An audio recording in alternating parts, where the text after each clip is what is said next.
Well, hello everyone, and welcome to the party. Tonight, I'm very excited to bring you all an amazing three-shot. At least I hope it's going to be amazing, with some of my favorite people from the internet and D&Ding and role-playing and real life and Twitter and all sorts of different places. So we are bringing you a three-shot, we hope, called the Necromancers Gambit, which will be set in a homebrew world of my own creation called Helmberg, which is kind of like if you took the Warhammer K fantasy world, cut it up into pieces and said all the different provinces can't talk to each other, and then turned up the grimdark, or turned down the grimdark a little bit. It's not as grimdark as Warhammer 40k, or Warhammer Fantasy. Right. It's medieval German, and we hope to have a great time for you tonight. For those of you who are watching for the first time, welcome to the party. Is all about introducing new gamers to D&D and introducing new streamers how to stream to D&D, and doing it in an awesome, open, and inclusive environment where everybody feels free to play and happy. And it is a partnership, I believe, and maybe Kim would argue with me about this, but I think it's a partnership between me and Kim, as she does all of the amazing graphic design work that you see on here. She makes it pretty and keeps me sane, and so I give her a lot of love for this as well. But yeah, so I don't want to belabor this too much because it's a 3-shot, and so we're on a schedule. So why don't we just kind of hop in? Hi, I'm Throck. I'm the DM. I run our Friday night and Saturday afternoon games, which is a Tomb of Annihilation and a Storm King's Thunder game. And generally help run Welcome to the Party. And then let's just kind of go around. And here's what I'm going to ask you guys to tell me when we go do your introductions and stuff. First, if you have social media, tell me about your social media. And then tell me about your class and your physical description, what level you guys are. And then one thing the party knows about you, and one thing the party doesn't know about you. Cool? And we'll start right below me here with Shogun. Hi, I'm Shogun. On Twitter, I am Shogun117. But I'm mostly active on the Discord, which you can find down below. I'm playing Grix, the wild sorcerer kobold, a little lizard man who is extremely unsure of his power and freaked out whenever people tell him he's got to use his magic, or at least the powerful stuff. The party would know that he's been around for as long as kobolds have been around the town, which is something like 17 years, I believe. Which is pretty old for a kobold. Yeah. And they would not be aware that he has been involved in raids before that time. Before kobolds started hanging around the town, he's been involved in raids against the town. Failed raids, but they wouldn't know that. Yeah, and so to give a little extra back history on that, so when the fall of the empire that Helmberg used to be a part of happened, even some of the lawful evil races kind of joined society, so everybody kind of banded together, and that's why there are kobolds in society. They're a lawful evil race and like order, and so fled to the nearest hunk of order, and are relatively accepted by most people in Helmberg. Next, below that, is good old Castle Mac, my boy Steve-O. Hello, you can find us on Twitch at Castle Mac, and on Twitter, social media is Castle Mac DND. I'm playing Rainer Deep Hollow, who is a fighter rogue. He's a halfling on the far side of middle age. I think he's been always involved in border skirmishes and border disputes. He's sort of most comfortable in small groups doing nefarious deeds for the greater good. I think he's got some demons as a result of that. Probably took him a while to be comfortable with adventuring with a kobold, who he probably, saw to it that some of those raids were unsuccessful in the past. But I think he's also understands the need for the workings of a military machine. So probably, I guess we've been together for quite a while, so I think he's probably all over that. He is part of a secret society to do terrible things for the greater good. It's a very pragmatic fellow and has some gray morals, but overall truly does want to see the best for society. Sweet. Next to that, we have the amazing Miss Kimages. Hi, I'm Kimages. Kimages on Twitch, Kimages TV on Twitter, and I'm playing Helvis. She is a human paladin, brown hair, dresses in some really cool armor and cloak and little hood. Just likes to smash things and is also super nice. So one thing that the party doesn't know is that she was so nice that she got duped into helping a noble do something that wasn't super cool and had to leave the home that she was from. And something that they do know about her is that she loves to drink a lot. Like a lot. So she's like always down to get crunk after a mission. And I feel like there's something else you wanted. Description. You did class, physical description, level 13 paladin, and know and don't know. Yeah, you're good. Okay. Yep. Feel like I forgot something. Nope, that's it. Yep. Oh, did you do your Twitch and Twitter? Mm-hmm. Okay, sweet. And next is Shan. Heyo, I'm Shanalogic on Twitch and Twitter.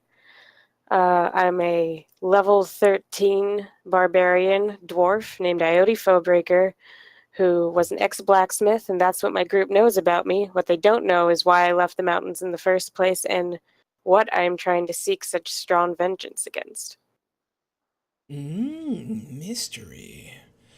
And last, Intrigue. intrigue. And last but not least, above Shan is. Do you like Mash Guy? Do you like something Viking related? What do you like? It's one of the Mash guys. Okay. My Twitch handle. Some of my friends, Castle Mac and Throck, also refer to me as Ragnar. And so, but I go Yeah. go on Twitter. My Twitter is nerdy_Viking. So you can find me there or here on Discord. But I am playing Norden von Beck. He is a level 13 blood hunter. Everybody would probably recognize the last name because it is a very prominent last name in the city of Hamburg. But what they won't know is why I decided to pick up the mantle of a blood hunter. It's a little events that occurred growing up, as a teen, and so. But there's some stuff in this world that needs to stay dead, and Norden is there to make sure they do. Awesome. All right.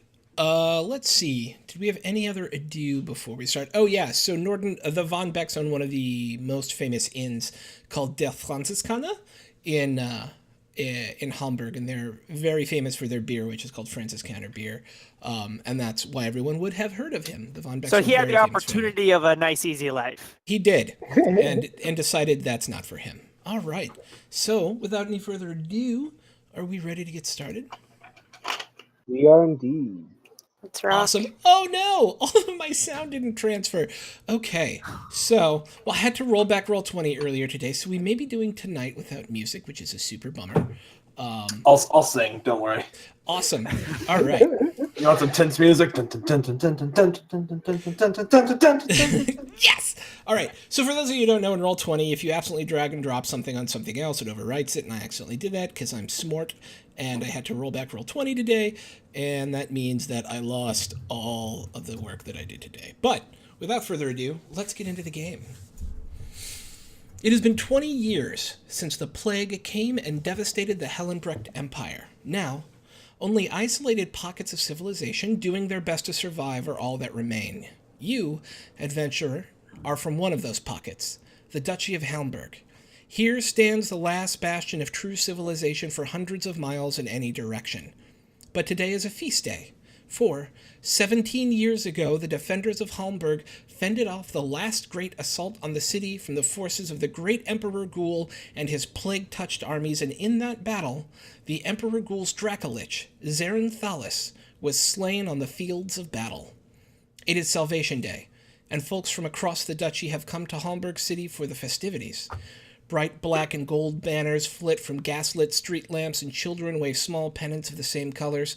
Hawkers sell cheaply made knights and wizards and grotesque-looking undead toys, while the smells of fresh-baked goods and the cries of children laughing at magicians making fantastic creatures fills the air. Your party is here for a good time, to enjoy the sights and generally have a blood and gore-free day. As your party ambles through town, you come upon a large billboard in front of the towering Schloss Rattenberg, covered in brightly colored papers that announce the day's events and contests. Along with a number of performers, from one-man acts to full troops of bards, there's a series of contests that the public may participate in as well. So, the scene around you, just before we jump all the way in, is... Oh no, I lost those handouts too. I also have super cool handouts for what the town looks like, but I lost them. So sweet. We will roll with that punch and say that there are 7 different contests that you may all participate in if you so choose, and the day wraps up with a big old parade. The contests are the Sharpest Barb, which is an insult contest, sponsored by the Carliner, which is the... so Norden, that's actually the bar, the inn that competes directly with your inn as the other major high-class inn in town. And the winner gets one free Carliner beer every day for a year, and a trophy cut from the teeth of Zaren Salith, the Dracolich that led the final assault on Hamburg. The next one is Tug of War. It's a team-based event sponsored by the Sharpest Blade, which is the finest armory in town, and the winning team gets free armor repair for 6 months by none other than the chief blacksmith, whose name is Rosalind Winter. And then there is a joust, which is exactly what it says it is. You get 100 gold credit to the 2 saddles, which is the city's best and only provider of horse and tech. There is a bullseye archery contest, sponsored directly by House Rattenberg, which is the ruling family of the duchy.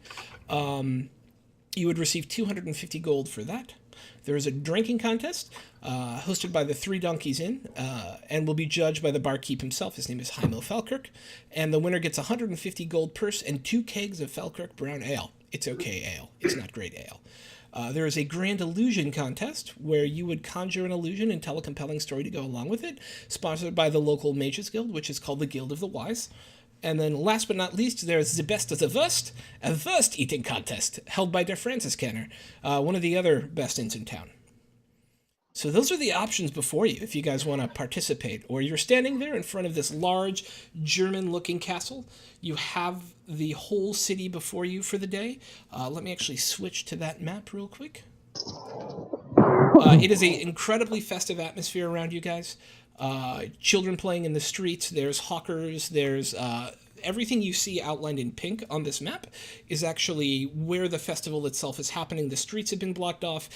There's ticker tape running from the gas lights and the different colors of things, and most of the town and most of the surrounding area have crowded into the city today to celebrate Salvation Day.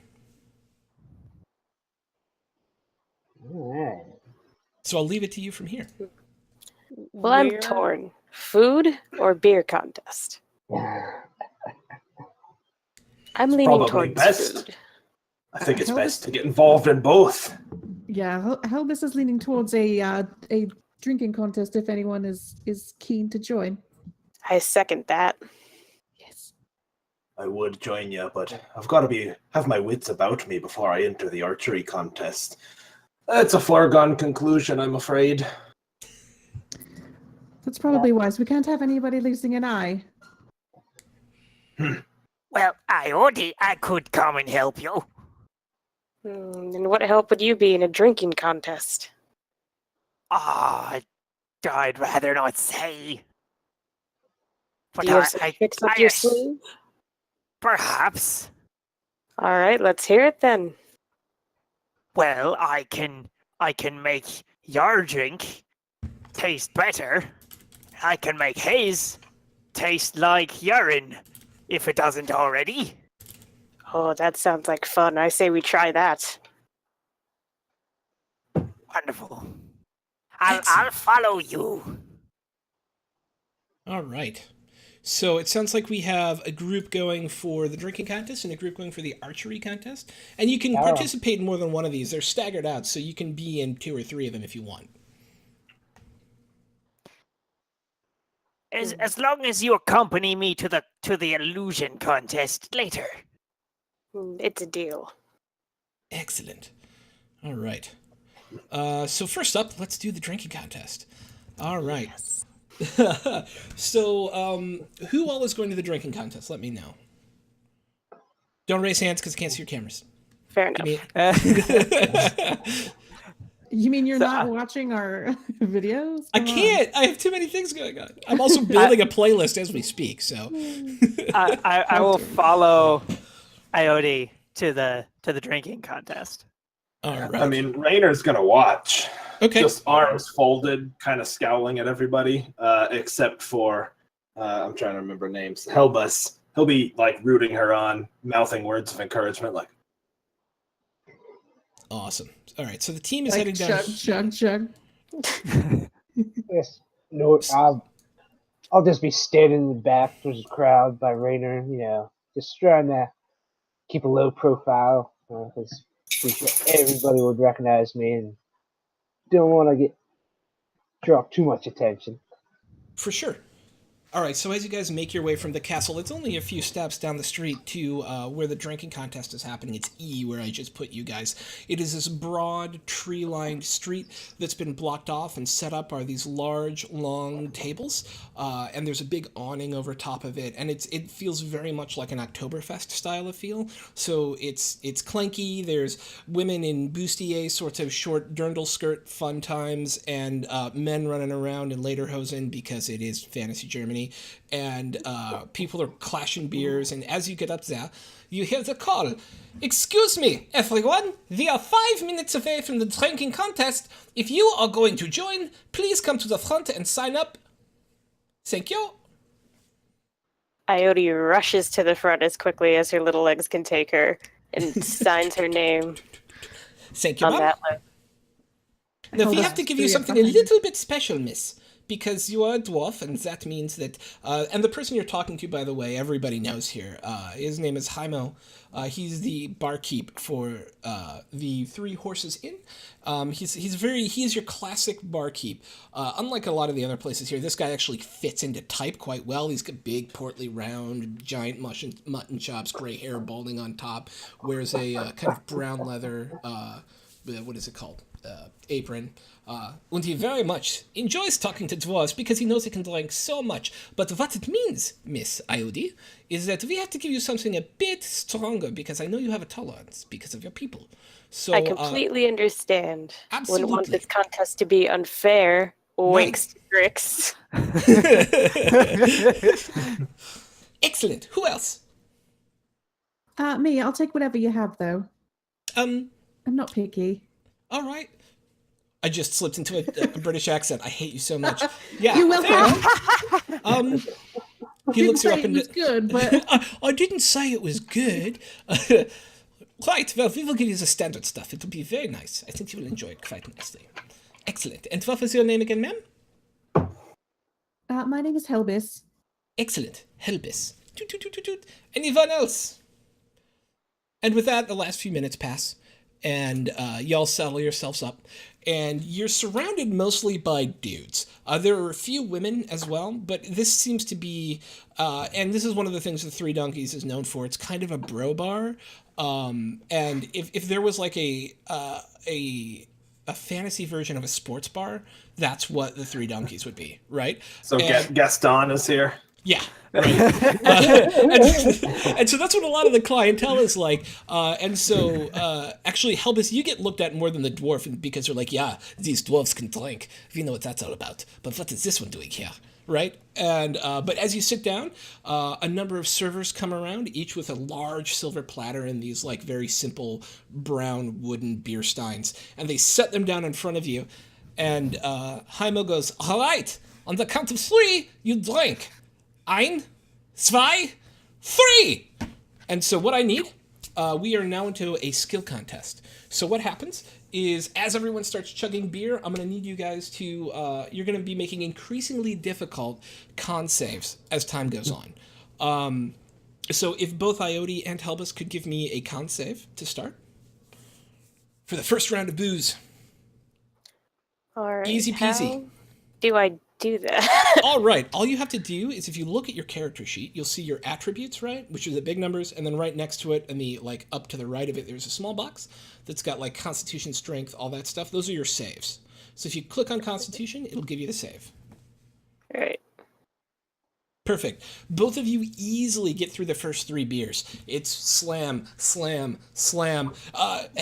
Actually, and Ioti, you're actually impressed at how well Helbis is taking down her beer. She seems to be just perfectly sober.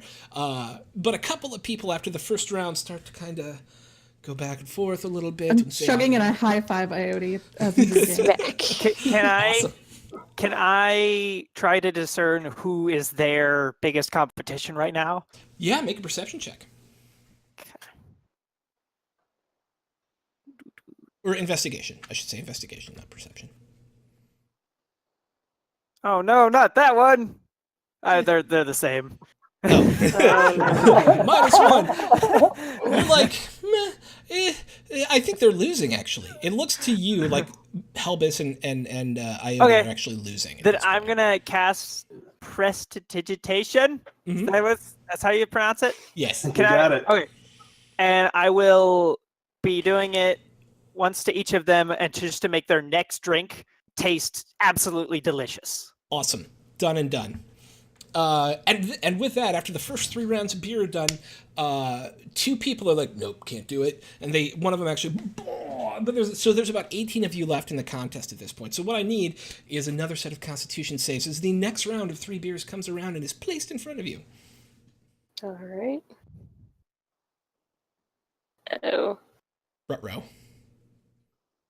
Iota, you're actually starting to feel it a little bit. That first beer you had tasted amazing, but it was still, by the end of this round, you and a couple of the other people here are all starting to feel a little bit more tipsy. You see 3 people kind of, one of them actually gets so drunk he falls over and passes out. 2 others puke, and then one of them's like, nope, I'm done, I have to get up and leave. And so now there's only about 13 of you left. You're still in it, Iota, but you are pretty close to your limit. So it's going to depend on your next constitution check. Helbis, you on the other hand are like, what's beer? This is like water to me. This is easy. All right. Joe was a pro. Anybody before the 3rd round starts want to have an effect on the contest? I would actually scream at, like, pick randomly whoever looks like the buffest to me out of the people it's not. Iode There's actually or a pair of very Elvis. large male twins who look like they're in more of a drinking contest with each other. They have kind of this curly red hair and big red beards. And they're just kind of staring each other down and pounding back beers against each other as fast as they can. They look like they're keeping up with Helbis pretty easily, actually. Okay, I'm going to just scream, point at them, and say, "That's cheating! It's water!" Make a deception check. Oh no. I'm good at that.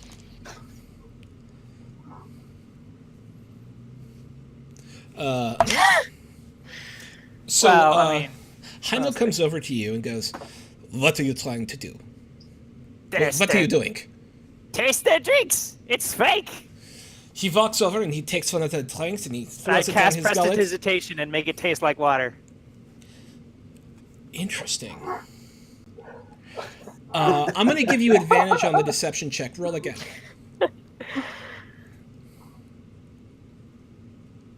Okay. He goes and he chugs it down, and his eyes darken for a moment, and he goes, "You two! Hans! Franz! Get up and get out now! Rouse! Rouse! You are cheating!" And they're like, "But we are not cheating. We swear. No, I tasted it. It tasted like water. You two go." And then they get up and leave because they look all dejected, like, oh. Some people can't. There's only 10 left. Well done. Seriously. All right, and so the last round, and this is the kind of kill round. They're going to serve you a beer until you're done, until you fall over.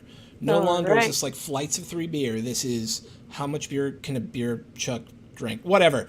Make Constitution saving throws. Do you say con? Yes. Yeah. Nice! All How right. many just keep going until I get below a certain number? Or Nope. say Hey, when? Overdog, thank you for the follow, man.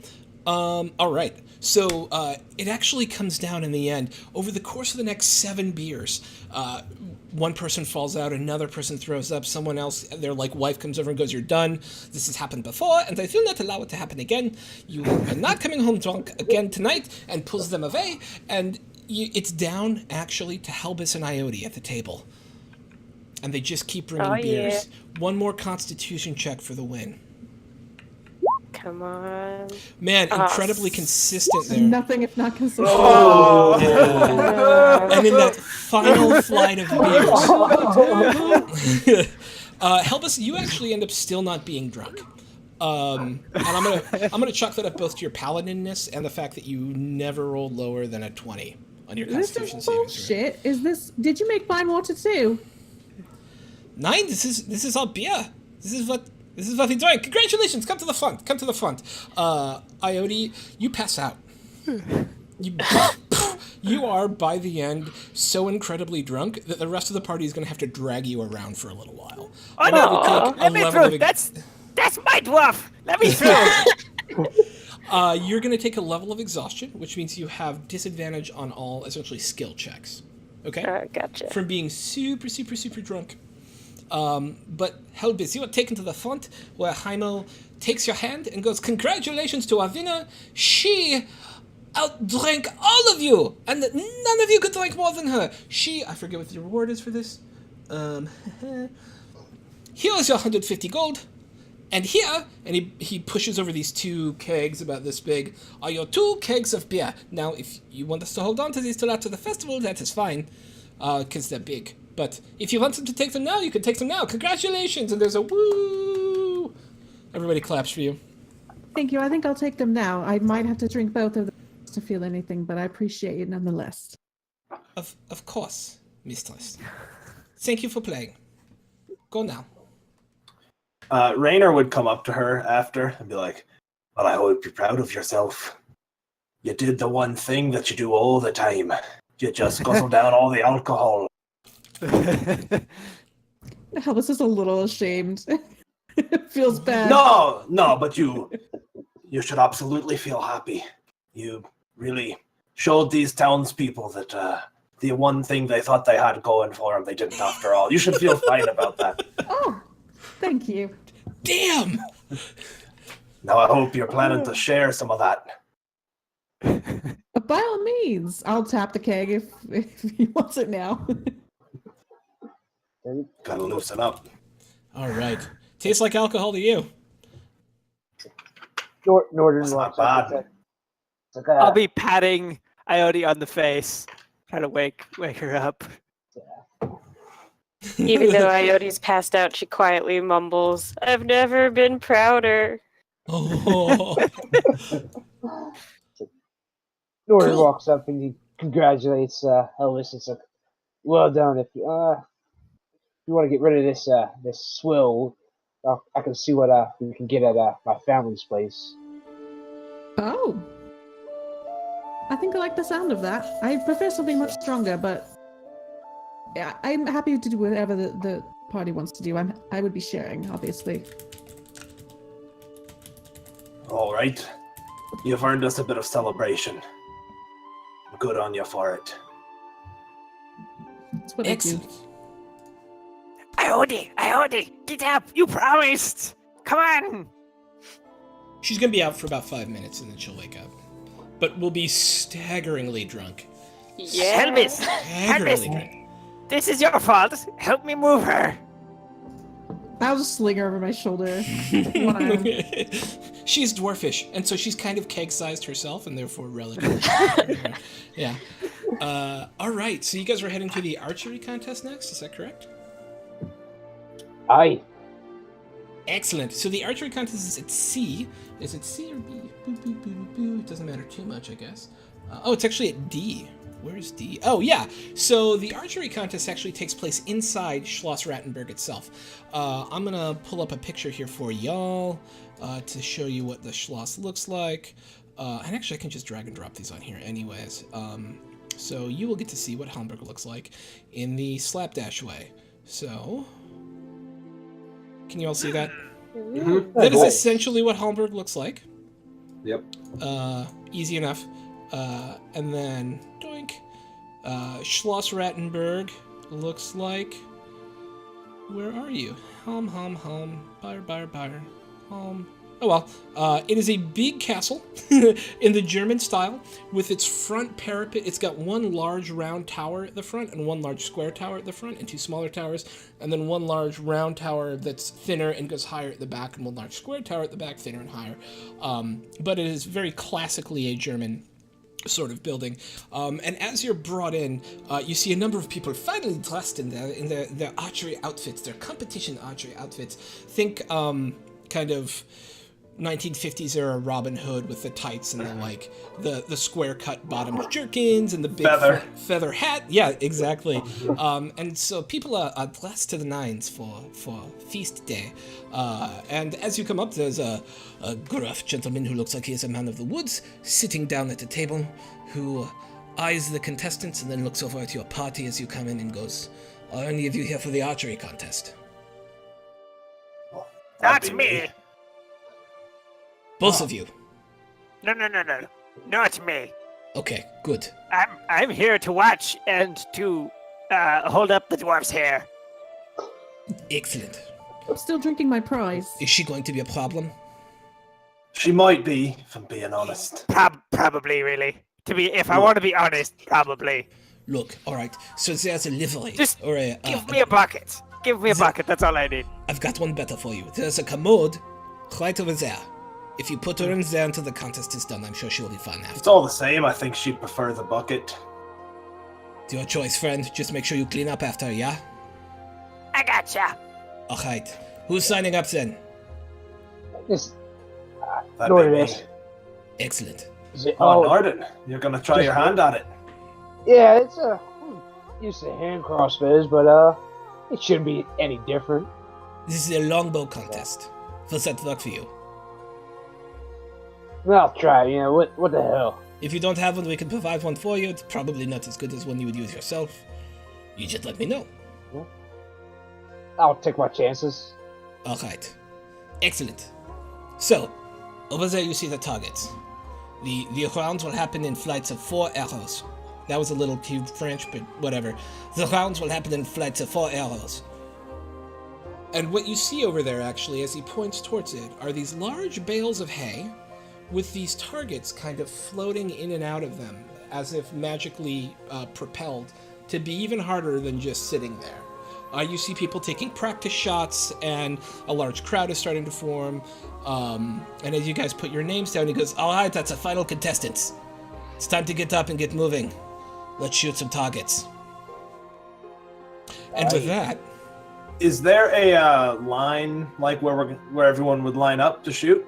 yeah, so the way it works is you'll have 4 people shooting at a time, and I'll just kind of abstractly narrate the rest. Sure. What are you looking to do? Well, I think Raynor would show off just a little bit, and since sure. he has the sharpshooter feat, Yeah. it'd be like, best you move my line back a bit if you want this competition to be fair. The competition is fair, the way it is set up now, friend. All right, well, I tried to warn him. You heard me. You heard me, Helbus, didn't you? Maybe he's a little Belgian. Thank you for the 200 bits, Yeah. Wily Hobbit. That's amazing. All right. I'll So, watch for you. I heard you, Rainer. Yeah. I didn't gotcha. Well, I already gotcha. I All right. pat her on the head. Well, there you have it. They all heard me. Tried to make it fair. He starts Nice. stringing his bow. I like your confidence. All right. Ladies and gentlemen, it is time for the archery contest. We will shoot in flights of 4. We will score points based on which targets you hit if you hit targets. And then the next flight, we will eliminate 2 from each round, and the next 2 will go on. Does this make sense? Aye. Good. First archers to the front. Norden, you're in the first flight of archer, so what I need you to do is make me a series of 3 attack rolls with your longbow. Alright, so I guess I'll just do it as my hand crossbow since it's set up. The roll would be the same, I think. Yeah. Right? Yeah, roll be exactly the same. Nice.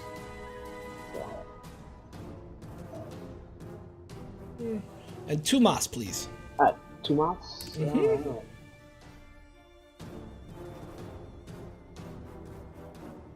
Okay. And then unum. Oh, there you go. All right.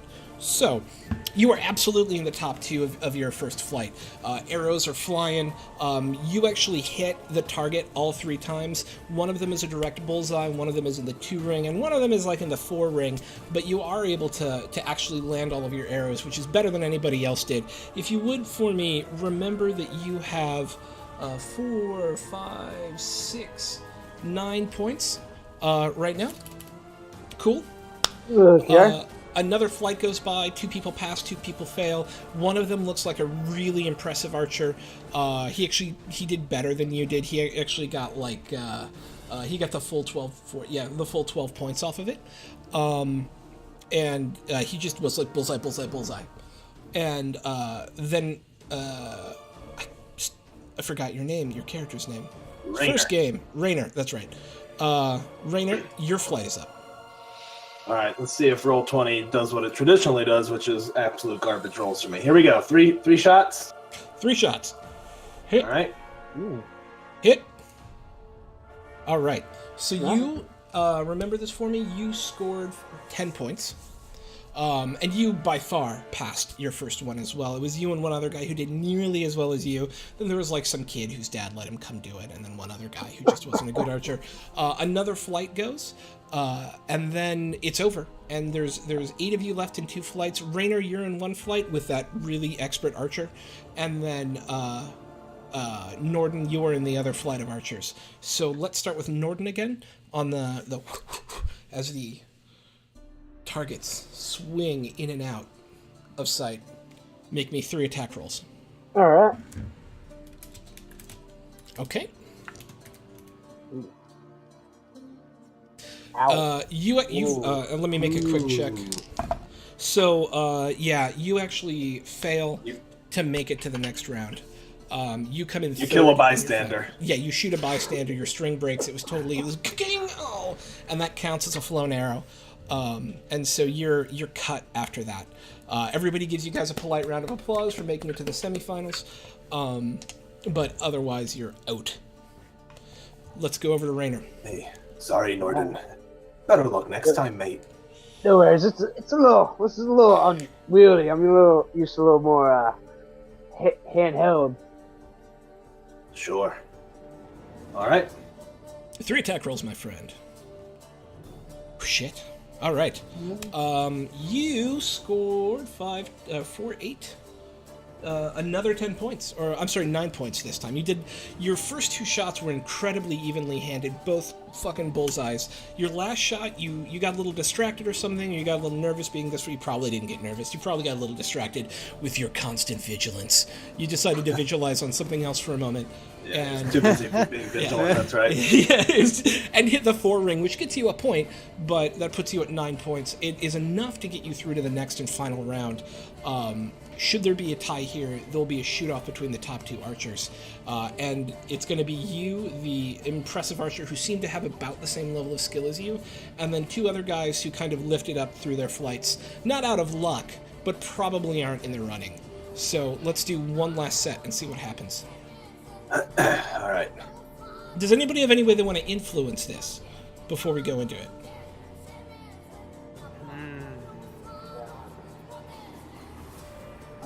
Is Iode still unconscious at this point? Iode, by this point you were awake and heavily drunk. Alright, so I'm teeter-tottering and I'm just shouting insults at this other archer, hoping to throw him off his game. One of the guards comes over to you and goes, "Excuse me, miss! If you are going to behave like this, we have to ask you to leave." I'm sorry. I'm just a little drunk. You cannot distract the archers while they are in their flight. You understand? Yes, Okay. sir. I'll be good. Good. I'm Sorry. gonna wait till the very last moment before the really experienced other archer fires his final shot, and then I'm going to cast message, and the message is going just to be like a high pitched, like that goat scream. Yeah, just a, just to like pop a bag or something, just bang, and just shock him right before he fires his final arrow. Okay. So, Steve, let me see, or Raynor, let me see your first 2 shots. Okay. All right. Let me see his first 2 Just shots. so you all know, none of those rolls are even above a 10. Like, my roll 20 luck is garbage. Those are 8s and like a 2. Wow. My roll 20 dice are always this bad. All right. Oh, So wow. your first arrow is a bullseye. Your second one hits the 2 ring. Interestingly, his first arrow is a bullseye, and his second arrow hits the 2 ring. And as you go to draw back your third, give me a roll. Oh. He was saving it for the end. Oh. You, as you draw back, you notice this one moment in time where 2 of the targets pass behind each other, and you loose at exactly the right moment and with exactly the right amount of force to pierce the bullseye of both targets, after which you see them both swinging together like this. The crowd roars in excitement, but as you were firing, the other archer goes, "Ah!" and shoots the arrow up over the wall.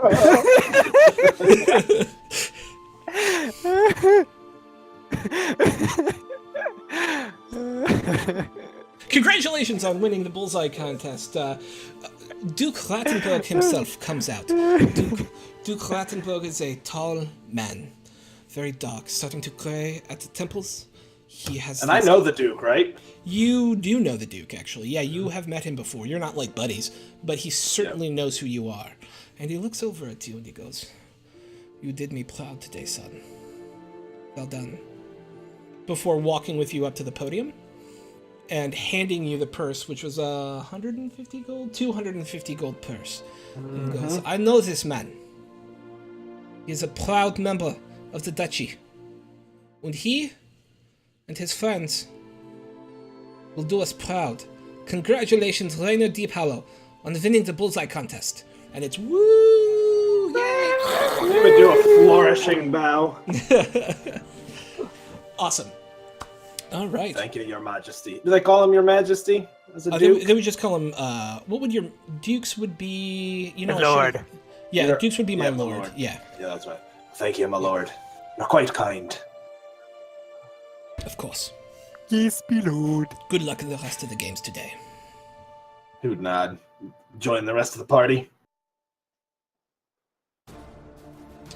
First round's on me, then. Well, I suppose the first round was on Helbus, but second round's on me. I would love to drink something other than this, Will, if you have any I am ideas. totally down for more alcohol and possibly food. Maybe food.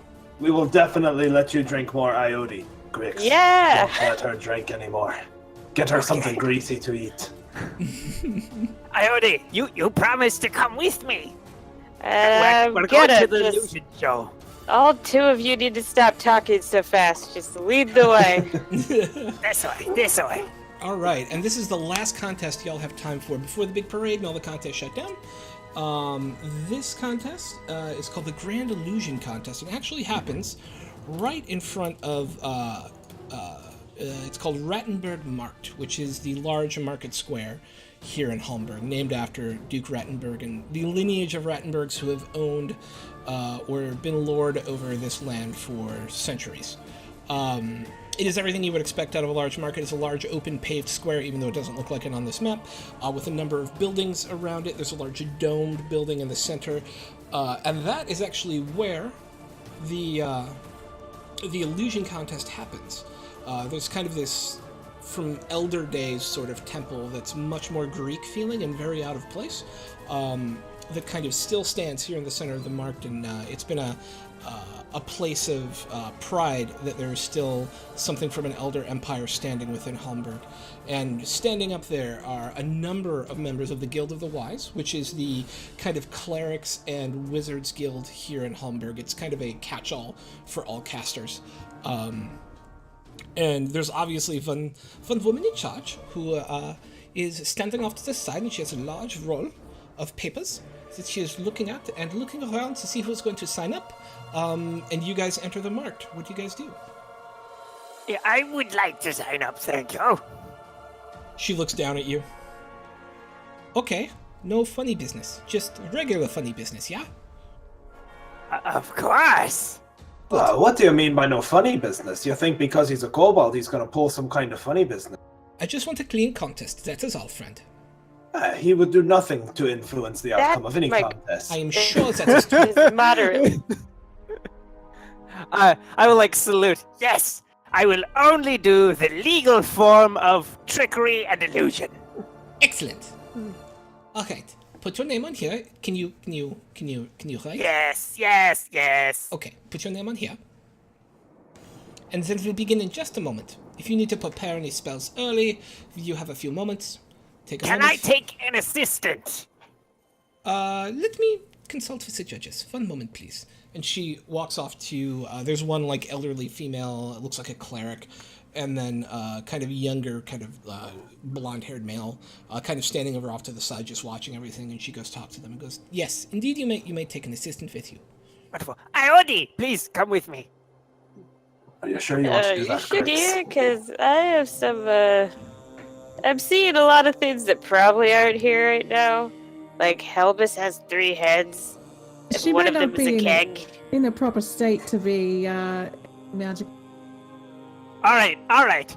Which of you wants to be my assistant? But you have to promise to go along with whatever I do. Why don't you do I it, mean, I'll do Norden? it. Yeah, Norden steps up. You know, he has Nice. show his confidence in his kobold friend. All right, wonderful. This way. Excellent. So this is your... Ooh. Hello, Mr. Von Beck. Hello. Oh, was it Norton who was coming up with you? I'm just making sure. Yes. Okay, cool. Guten Tag, Mr. Von Beck. Are you sure you want to be walking around with this kobold? Yes, I am sure. I know this kobold. He's decent. Of course. All right. Again with the moderate racism. Excellent. So, a number of people, there's 7 people who have signed up for the illusion contest, all of whom are obviously casters of one sort or another, except for one guy who looks like a hand magician, like a base magician, right? And is kind of dressed very garishly, like a harlequin, so with the checkered patterns on him and things like that. The other ones all seem to be these very studious-looking people who are here to tell a story. So, why don't you tell me what the story you're going to tell is? I'm going to tell the story of great old beasts. Okay. Do you have more than that? What's that? No, please tell your story. Don't let me get in the way. I'll shut up. Come here. And I will cast polymorph.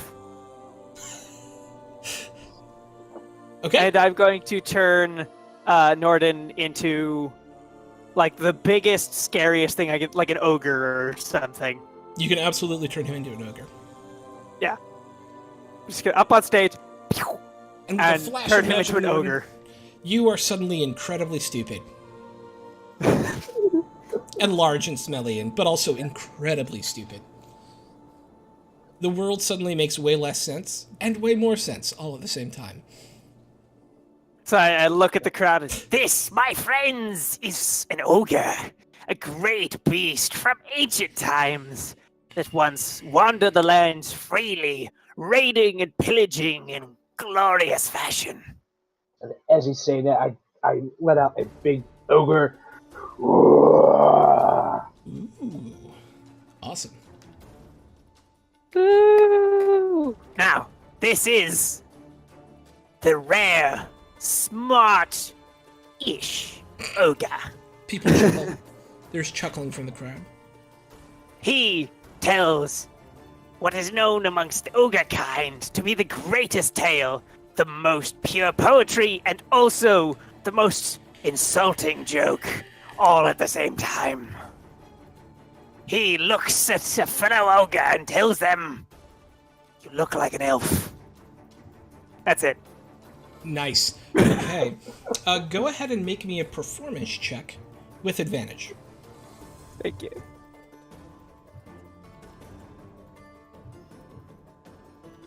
Performance. Aww. Okay. 1 second. Just making a couple rolls here, like you do when you're a DM. All right. So, a number of people come through and start telling their stories. Some get a better audience reaction from you, some don't. And then last up is this harlequin-dressed sort of more of a jester than an actual performer. And he comes up and he starts spinning this tale with his hands that you see energy weaving between them, and you realize at first that it's a parable. You realize after a while that it's actually a parable about Salvation Day, about how when a community comes together, and it's funny too, which is the weird thing.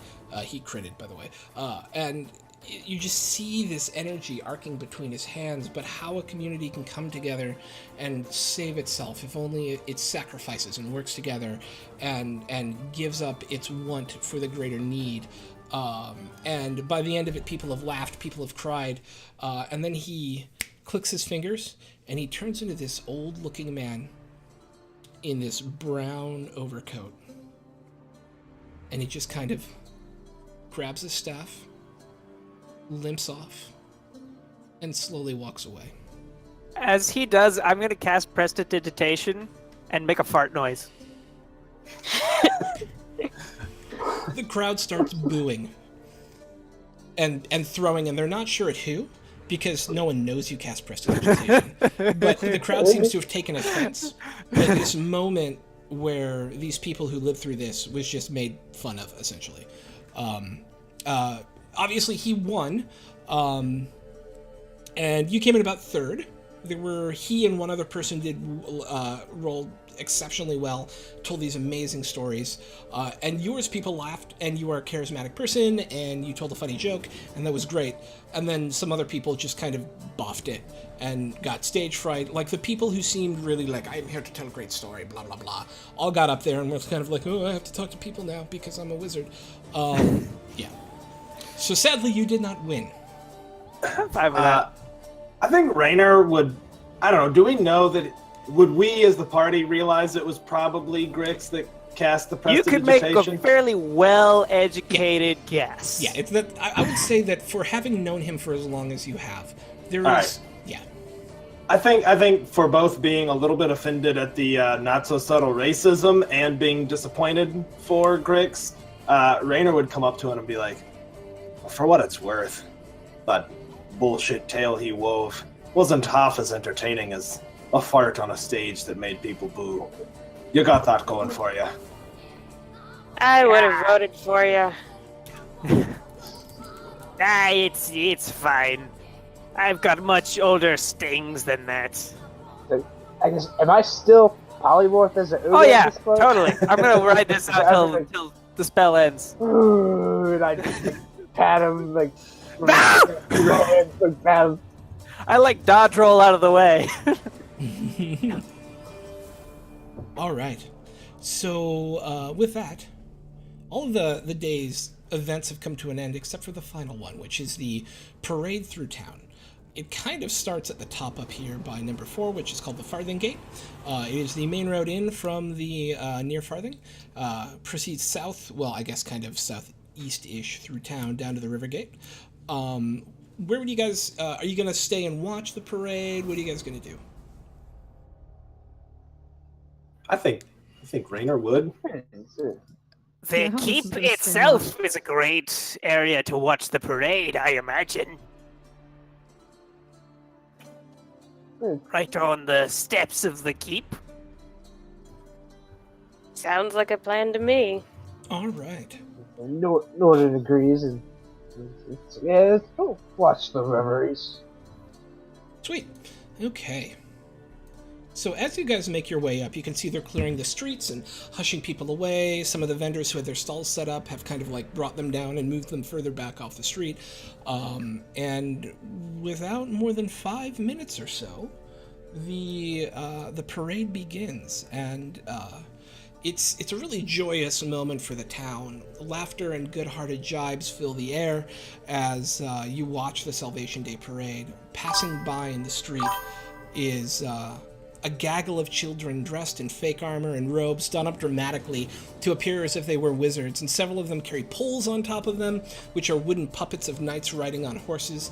The children wielding these poles kind of swoop in and back towards this great long Dracolich carried aloft by a dozen or so other kids.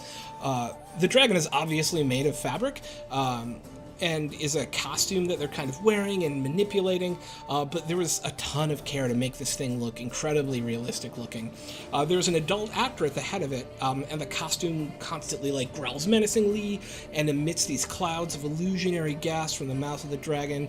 The kids are all shrieking and giggling in surprise, but then attack again, roar, like kids do, pushing the dragon ever onward down the parade route. The crowd lining the street cheers as this likeness of Zerenthalis, the Dracolich who was destroyed 17 years ago, grows ever closer to defeat. As the parade moves past you down into the Rattenberg Mark, where the parade ends, all of the kind of festival goers pile in behind the parade and follow it down. Are you guys going to stay where you are, or are you going to follow the parade? I'll follow the parade. Yeah, why not? Yeah, We'll might as embrace it. well. We'll lean into it. Okay. So as the dragon enters a square, seemingly out of nowhere, this dark fog seems to appear, and it expands quickly from that center place you were at, Grix, right? And it begins to consume those in the square. And you start hearing these screams as a few children at first start to disappear, and then you lose sight of everything happening in the fog, and you hear just this cacophony of adult screams and children's screams, and where's my baby, and oh my god, what's going on? And it, from a moment of pure joy, pure terror, now takes over the Rattenberg Markt. What do you guys do? Iodi. Shit. We're gonna need you. I just slap Iodi right across the face to try to get her to sober up. All right, well, I'm here, I'm awake, and I have a sword. Now someone tell me what to stab. Stay with me. I'll point them out for you. All right. I was gonna say, would I recognize anything about this, this uneasy fog coming in, this dark cloud? You have not actually ever seen anything like this before. Yeah. I would like to cast Detect Magic. Yes. Yeah. Yeah. See if, Definitely magic. Probably is magical, but Yeah. It is definitely magical, and you are worried because it has the flavor of necromancy to it. You get, as you cast Detect Magic, there's this taste of rot on your tongue, and kind of fills your nose for a moment that you associate with necromantic magic. I'm going to relay that to the group. Great. Norden That's not good. pulls his sword out, and as he's pulling his sword out, he draws the blade across his palm.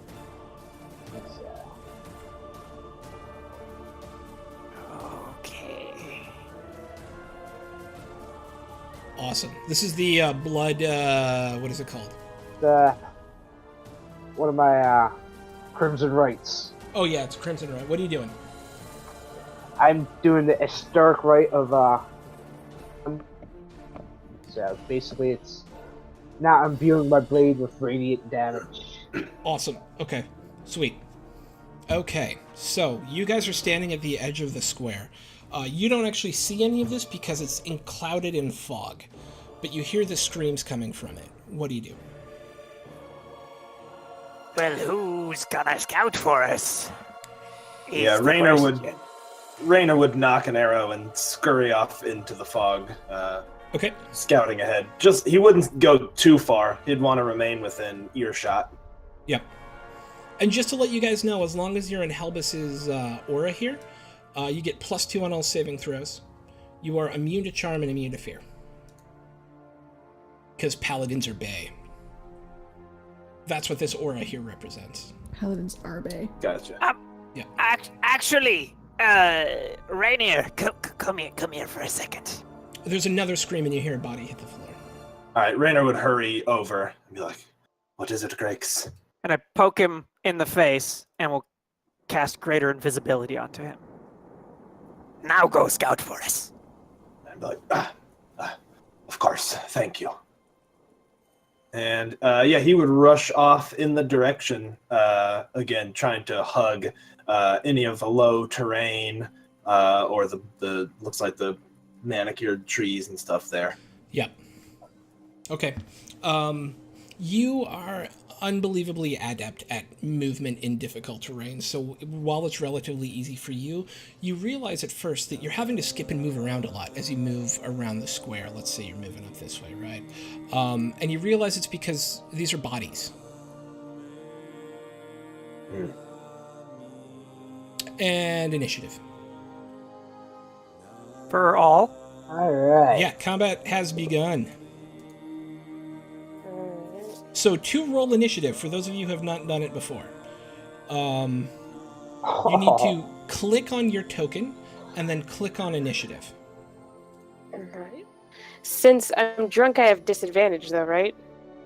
No, only on skill checks. You're not. Alright. I'm not going to impose too much of a Because of thing my on- feral instinct, apparently I have advantage on initiative. I think. Yes. Yay! Ooh.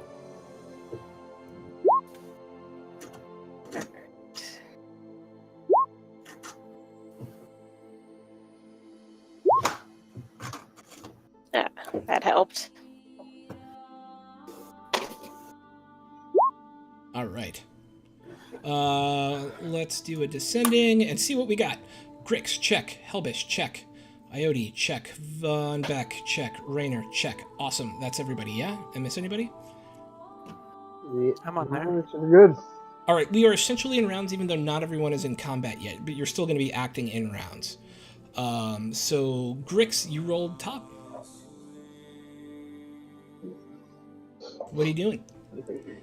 So, assume that anything beyond, and I'm going to write this down on here, beyond this line, it would be heavily obscured, meaning that to make ranged attacks in it, you would have disadvantage. Got it. Oh, you don't see that line because that's on the GM overlay. Anything beyond this line is heavily obscured by this fog.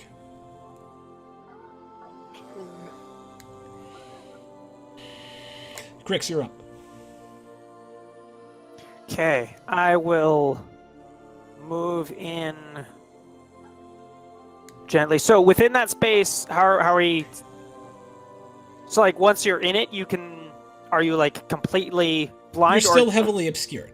Okay. Assume that you have a line of sight of 20 feet, unless you have true sight, or Okay. blind sense, or tremor sense. All right, real quick, I'll double check. Yep.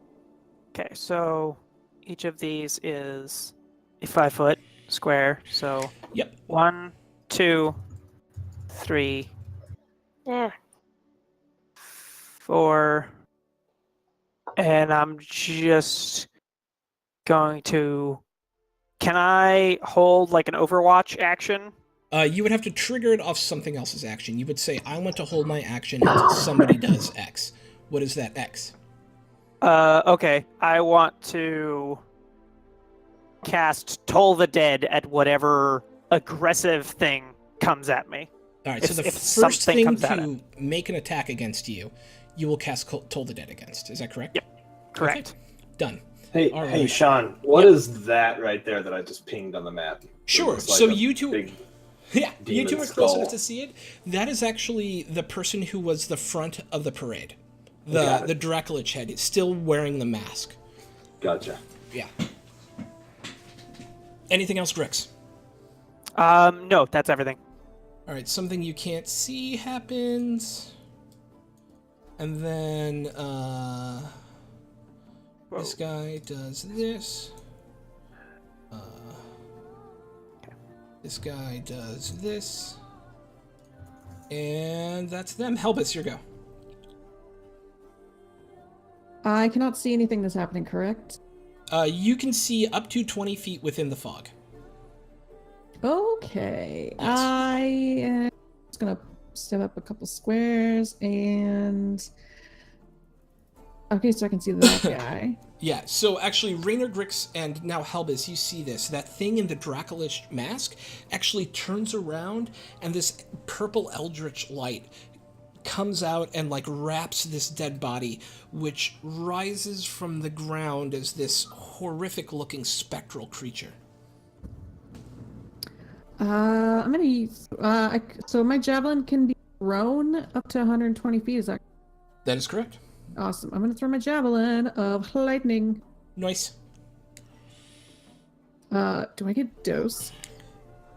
You only get one attack with the thrown weapon, because Okay, then it's not in your just hand, but checking. you could throw a second javelin after it. I will.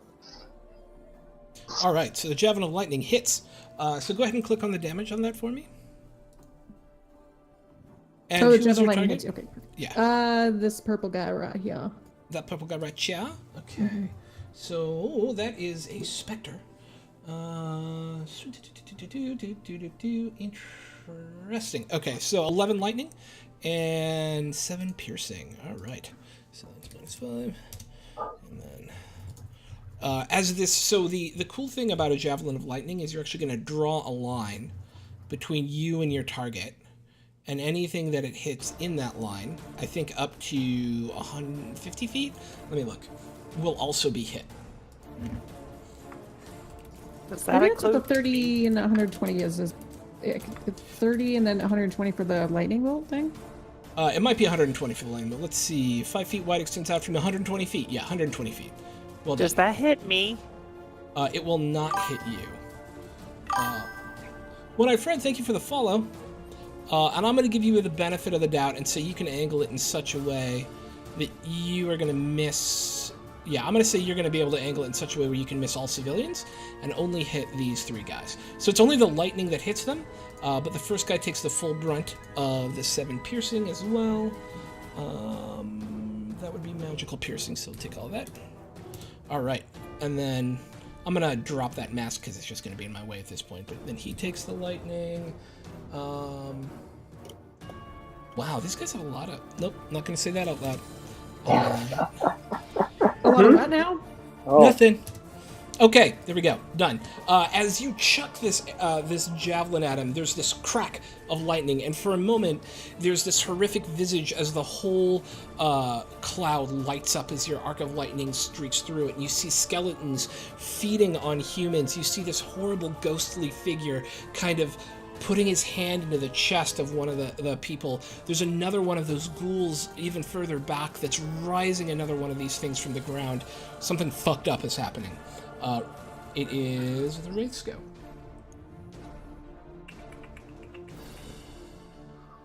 Yep. Alright, so he's going to do this too. He's going to walk over here and create a specter. Alright. Oop, sorry. Whatever. You saw that. That's fine. Yep. And he's done. Okay. Swink. Ioti. Alright, Iota's gonna unsheath her lawn sword, say the word Ingri so that it lights up, illuminating some of the area some more, and then she's gonna run into the mist. Awesome. Do it up. So you have 25 feet movement as a dwarf, and 50 35 because of... Oh, you're a barbarian. 13. That's right. Yeah. So move your 35 feet. Each square is 5 feet.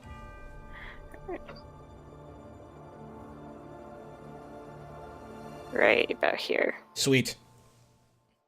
There's a civilian on one side of you, and then that specter, and then this kind of undead creature with its skin pulled back and shock white hair, who just rose it from the ground, cast off this very finely made costume mask of the head of an undead dragon.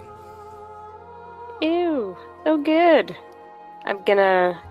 Do I still have... Yeah, I can still... I'm gonna attack the glowy asshole right in front of me. All right. Alright, please be good. 23 is a hit. Yeah, nothing wrong with that. Yay! So then you click on Longsword of Sharpness in the roller to do your damage. Alright. In the what now? In the chat box, right? So you'll see 23, 5 feet, Longsword of Sharpness. If you hover over Longsword of Sharpness, it'll turn red. You can click on it and do your damage. Oh, okay. Yep. For 11 points of damage. And that's a magical weapon, right? Yes, it's a Longsword of Sharpness. Sweet. And then with this first attack, as you come down on him, his form just dissipates into nothing. Sweet. Maybe? You obviously unmade what was just made. Yay! Also, as a barbarian, remember you have rage if you want to take it. Right. You don't have to. And more than one attack. Yeah, and you get a second attack. And my second attack, I'm gonna attack the white-haired jerk right next to him. You jerk. All right. Super hit. Yeah. And since I rolled 20, don't I get an extra 14 slashing damage? So if you roll a natural 20. Natural 20, right, Yeah. right. Alright. For another 10, he is one of these guys. So he is... Yep, okay. 4 10 more damage. You, with your longsword, just lit ablaze, kind of come into him across the chest and slash it open, which is a bit of a high strike for you, actually. Anything else? I think I'll end my turn there. All right, Von Beck. All right. He feels this undead presence, and so he's gonna run in Mm-hmm. to here. And as he's running in, he's going to swing his sword, his longsword that is now glowing with radiant damage. Excellent.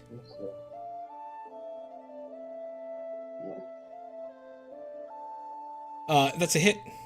All right. So Surprisingly, rolling a 3, you hit. yeah. So it's going to do that.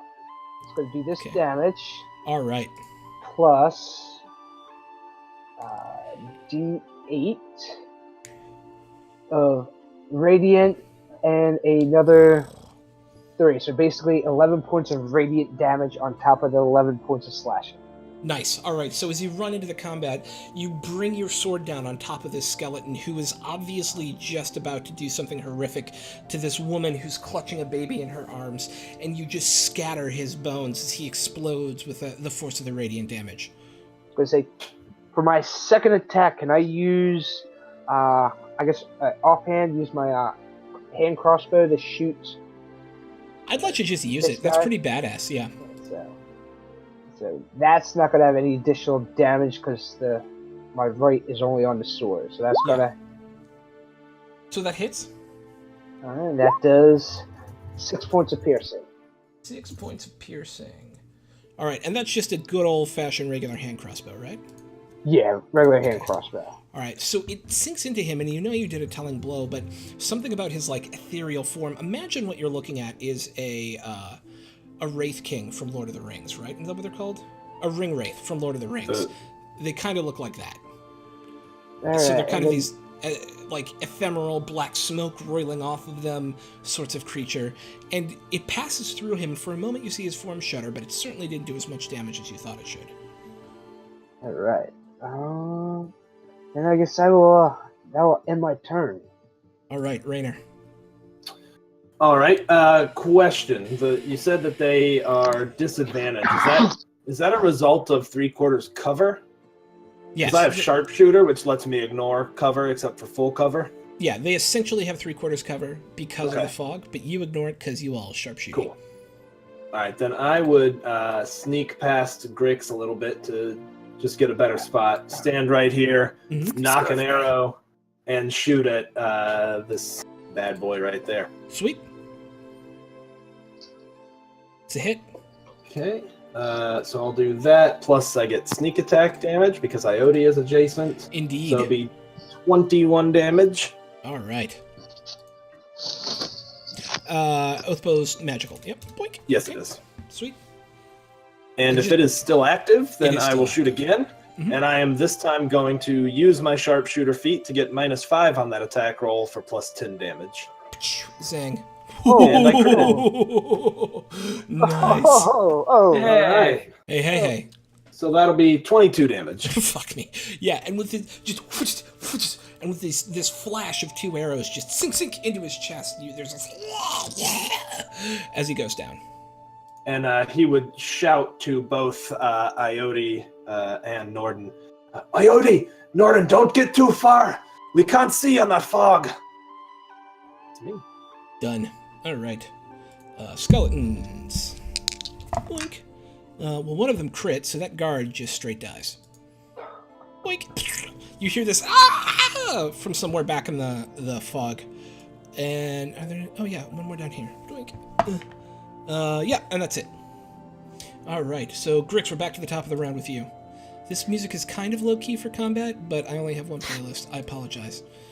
Okay. It is all I'm Witcher gonna music because I was quick about it. Step here, Mm-hmm. and then here. Mm-hmm. Say, hi there, Norton. How you doing? Let me see what I can do. And I'm going to cast Toll the Dead and expend one of my sorcery points to twin the spell. Nice. Nice. So I will strike at this guy Mhm. and this guy. That guy. Okay, sweet. And they have a save against it, which is Yes. And what's the damage type? necrotic. Cool. All right. So the skeleton does not make his save. Yeah, it's wisdom. All right. So go ahead and roll me damage. He is not wounded, so roll me the D8 version for him. Okay. What is this? I failed to make the D8 one actually. So give Just me. roll space. How many ever D8 it is? Yeah.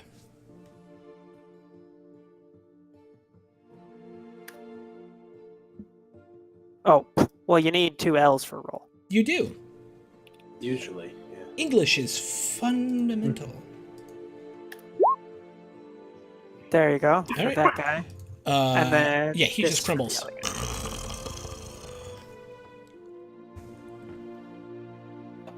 There you go. You see his yellow eyes turn at you, smile. You hear this, no, no, no. Appears to have had no effect. On this This guy. that one. Yeah. Okay. All right. Where are you at, my friend? So it is something else's go. You can see it in the tracker, but I'm not going to say it out loud.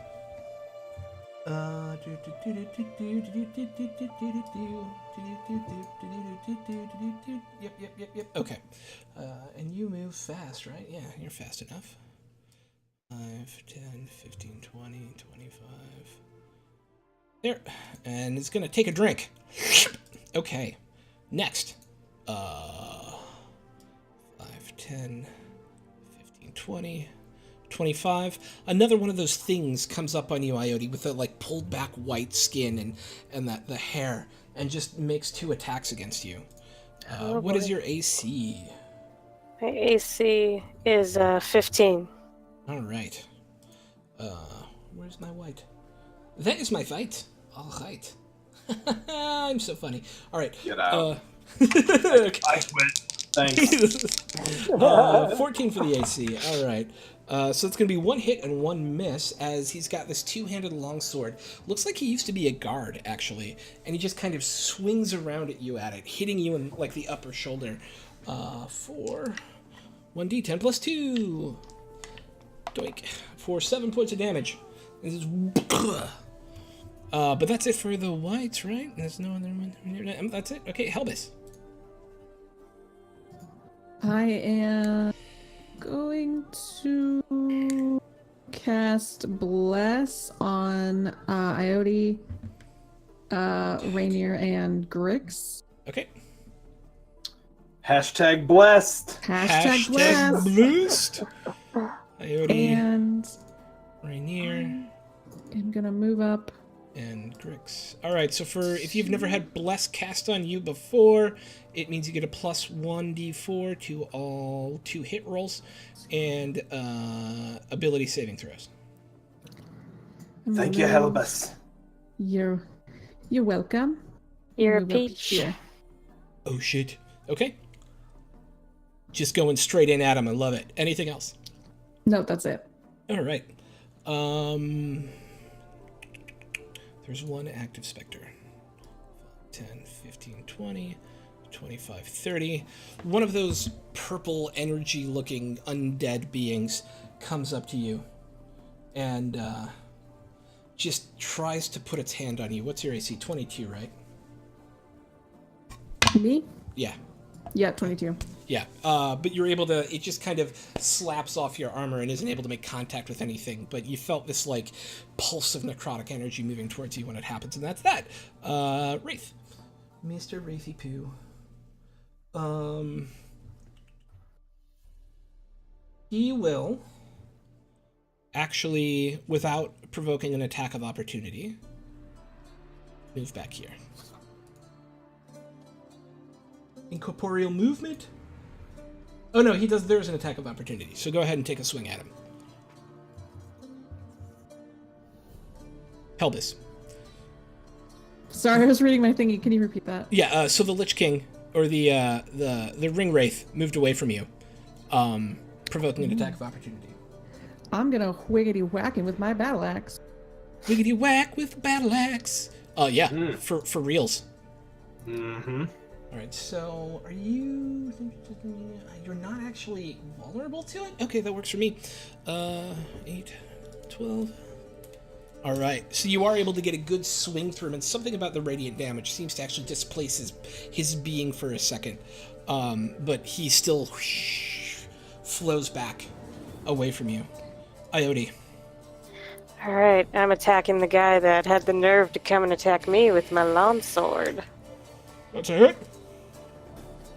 All right. For 11. All right. Nasty gash across the thigh. But, undead, so it's just kind of this horrible brown ooze that comes out of his leg when you cut into him. But it does look like it hurt. All right, I'll attack him again then. Hopefully kill him. Ooh. So close to a crit! For another 10. He's still standing, but he certainly looks hurt now. Anything else? And I'll, well, if I move away, he gets an attack of opportunity. So I'll stay where I'm at. Okay. Von Beck. Alright. So I am going to Von Beck. I'm going to move up to here. This is more appropriate. Mm-hmm. And then I will, Witcher. Yeah. with my sword, I am going to swing on him. Yep. Hits. Bring that down. Set that to 17 Ooh. plus. Oh, you have advantage. Not that it matters because you hit really well, but 17. I do flanking in my games because it makes sense. I don't know people who don't, but there are people. How do you homebrew that real quick? I How do you don't. do It's in the the DMG. flanking? Oh, you just use the optional rule for it? Yeah. A lot of people opt Is out. it advantage? Advantage, yeah. Just advantage. You have Cool. advantage when you're flanking. Alright, so that'd be 17 slashing with 10 points of radiant damage. Oh, with the 10 points of radiant damage, just this glowing light lights up the mist again as there's this hack through this guy and he falls to the ground. With another... And my second attack, I'm going to swing on him. All right. Oh, And fuck it. That will do Level 13, baby. Plus 5 points of radiant damage. 5 points? Is there a +3 on that 1d8? Yeah, it's my wisdom modifier. Oh, okay, sweet. That thing looks like it's about to dissipate if it takes another hit. And then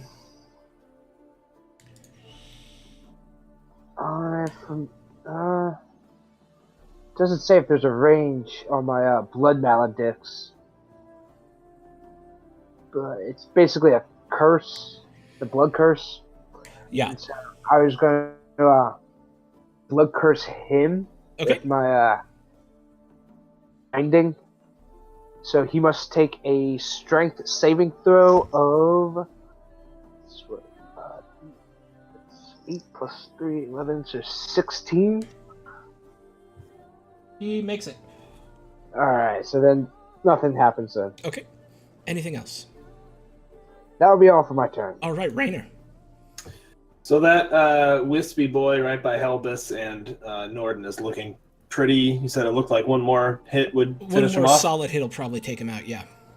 All right, then Rainer. Question on sneak attack. Do commoners count as allies? Like if I were to No. guy with good sneak attack trigger? Okay, I did. Sadly, no. Okay. You take the good with the bad. So I will take a shot at that wisp right there. This guy. Oh no, where did my character sheet go? Yep. Sweet. All right.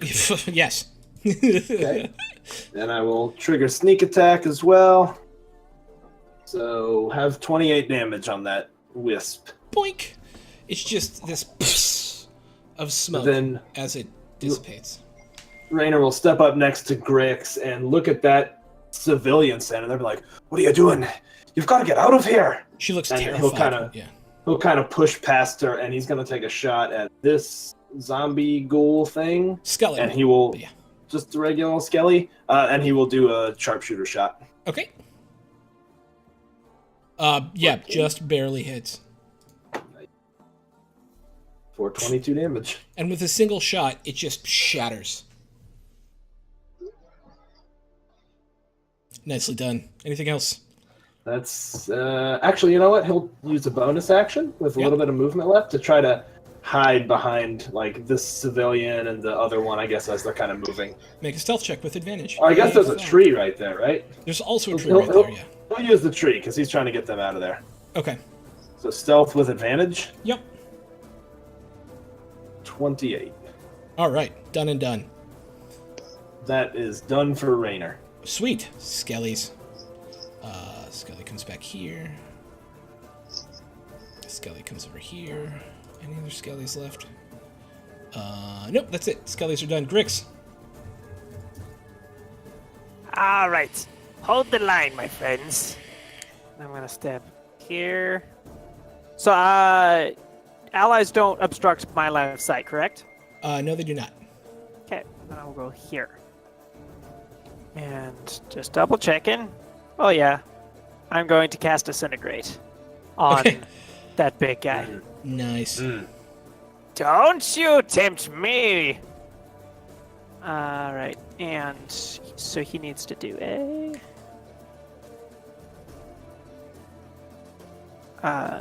Is it a Constitution Saving throw. Dexterity saving throw. Okay. Wait. Yes, he makes it. Oh, okay. So Sorry. half damage on.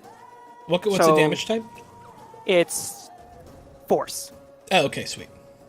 And so he takes half 30. All right, so half of 33 33 would be 15, right? 16. Half 16. 33. I am incredibly bad at math, which is why I ask. We got All you right. covered.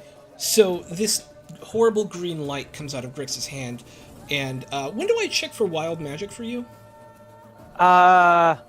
It's essentially your discretion whenever I cast something above a Let's go ahead and cantrip. make a check for wild magic. Okay. So that's just a flat d20. Yes. So nothing happened. On a 1, it happens. Okay, yeah, sweet. So that's a it. pretty powerful spell you just threw out, so yeah. This horrible green-looking beam of light moves out from Grix's hand and connects with the chest of this undead ghost wraith. And you see parts of its body just like flecking off like flowers in the wind, and it seems considerably reduced. Anything else, Grix? That's everything. All right. Let's see. Where can you go? Can you make it to there? You cannot. So, can you make it to there? You can. Yeah. Okay. So, boink.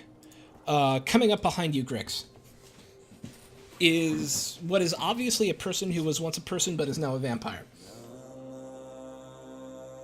This person there. Yes. Who will attempt to first claw you, and will hit on a 17? That's a hit. All right, so it does no damage, but it grapples you. And then you feel her teeth start to sink into you. As you scrabble out of the way, these teeth sink into the side of your scaly neck, and it will do not a lot of damage, but I'm going to the target's okay. So 2d6 necrotic. Let me know, you don't have any damage immunities, right? Nope. Not that I'm aware of. So you can do 8 necrotic and 4 piercing. And so you your hit point maximum is permanently reduced by 8. Okay. And that's her go. Any whites left alive on the table? Nope, I don't think so. This is a messy fight, I know, but I thought it'd be cool to have a big crowded combat. Yeah, nope, no whites left. All right, Helbis. Helbis is going to move up here and take a whack at this guy with the battle axe. Whackety whack, that's a hit. Sweet. We're 13? 12. And yeah, 12. Can I move to the guy next to him, or do I have to keep it on the You same? may. You do just enough damage to shatter his bones as he goes down. Perfect. Then I'm absolutely going to hit the other guy. Okay. That is actually a miss. Oh. I think that's our first miss of the combat. Anything Except else? Helbus feels really bad because she let her friends down. I don't think I can do anything else. Okay. It's Captain Wraith's go. He's going to take his action to raise a specter. Right. You see, again, that ghostly form come out of a corpse that was laying on the ground and form itself right next to the Wraith. And that's his whole action. Iode. Alright, after seeing Grix get attacked, Iode's pissed, so she's gonna rage! And she's gonna attack that vampire, screaming, "Get away from him, you bitch!" Nice. Yes. The long sword. A 26 is a way to start it. For 10 And then it would be slashing. 10 plus 3 damage. So 13. All right. Yeah. I'm just checking one thing. Okay. Doink. For 13 points of damage, as the first cut just bites through her at kind of the gut level, and there's this as it looks like she's starting to change her focus onto you. Second attack. Second attack. Yeah. Oh! Oh! Nice. Oh! Yeah! That's what happens when you make aliens quotes. The power of Sigourney Weaver compels you. So I get an All right. extra, let's see. So it will roll your additional damage for you for 16, plus an additional 14 slashing damage, Yeah. and then roll another d20. Alright. So, just do it in the dice roller thing? Yeah, just do slash roll 1d20 or use a dice roller, however you like to do it. Alright. Oh, so close to cutting off a limb! But still. Crit's as good as a... But remember, what sort of barbarian are you again? I am on the path of the Berserker. Alright, so yeah, you have advantage, right, on your attack rolls, is that correct? Strength rolls, on not attack. strength rolls. checks Okay. and saving. All barbarians can choose to attack Recklessly. recklessly, which means Yeah, your yeah. first attack has advantage, but then attacks against you get it.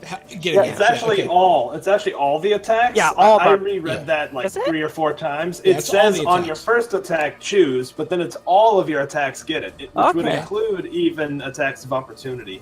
But the Berserker can go above and beyond and do some other stuff, which I forget, but it causes exhaustion. Yeah. If I yeah. remember correctly. Frenzy Yeah, gives that you is an correct. extra attack as a bonus That's action. what it is. Right, Yep, right. that's what it is. So yeah, Nope. she could go completely buck wild, frenzy, make 3 attacks, all at advantage.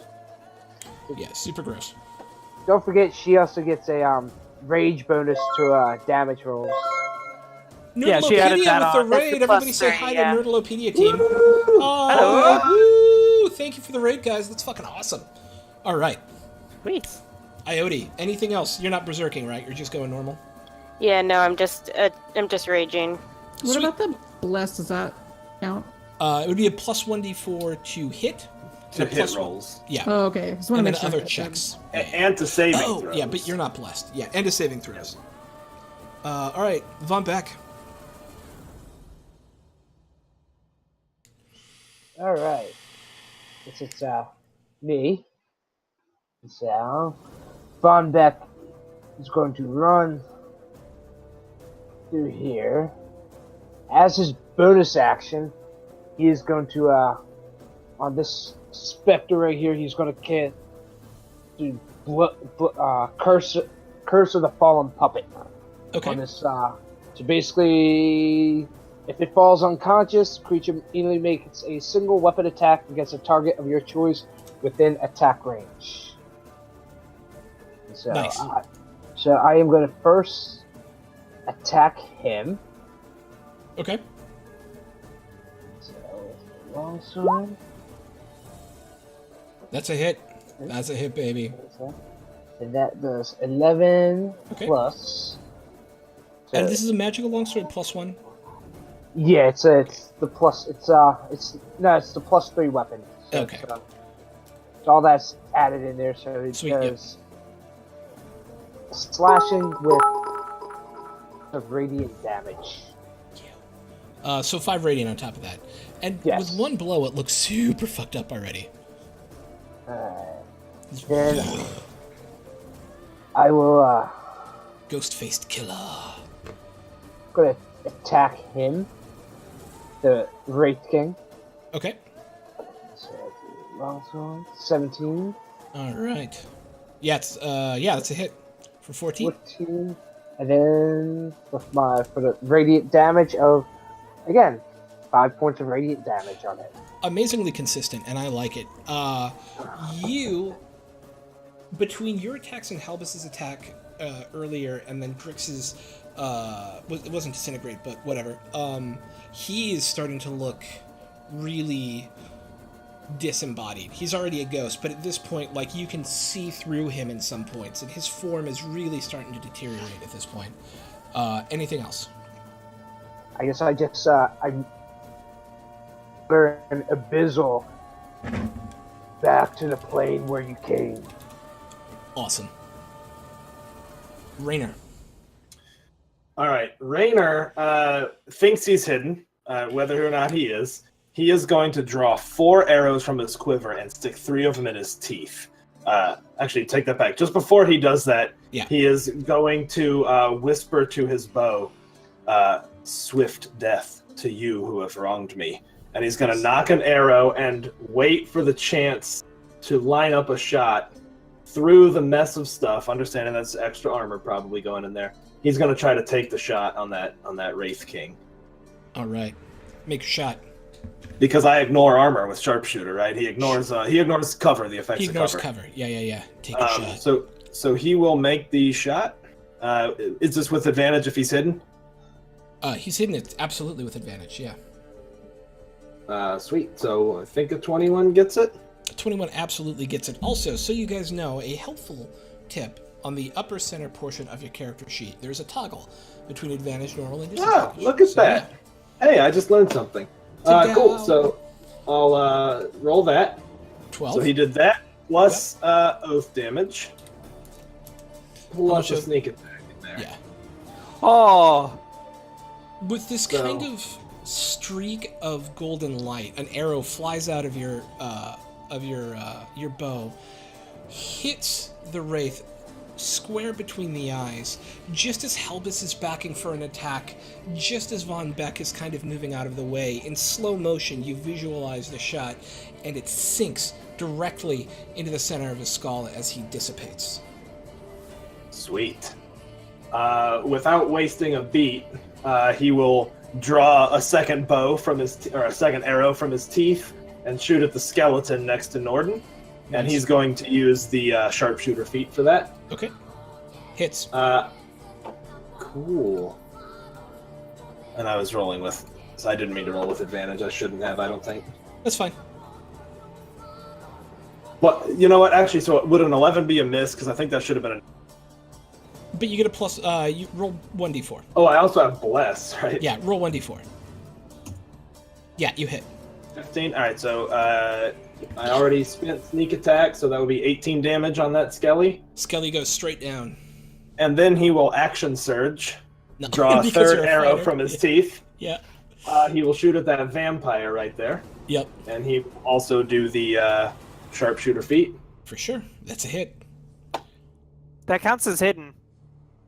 But you can only sneak attack once a turn. Oh, okay. Yeah. For 23. Max damage. Nicely done. Oh, nice. And then with the last, he'll pull the fourth arrow from his teeth and fire at that thing again. Okay. And that one misses. Ooh. Yeah, I could, even with a D4, couldn't get it right. Well, All right. To find out. I don't know. You don't know what's AC. Well, let's see. An 11. No, not at all. Yeah, completely misses. Okay, and I think Skitters off after the that, he'll step back over here, already drawing a fifth arrow and like lining up shots, trying to see what else he can shoot at. Nice. Skeletons are all dead. Most of the civilians have run out of the square by this point who can and aren't trapped in some way by combat. That includes these guys. We'll move them down here. And then Grix. I'm going to cast Toll the Dead as a. No, yeah, I'm just gonna cast Toll the Dead as a empowered spell. Okay. So that's gonna. There. Okay. So is that max damage? Oh no, you don't roll the hit with it. It No, just I does don't. damage. I don't know why it does that. That's fine. Don't worry about it. So damage there. Did and make then- the save.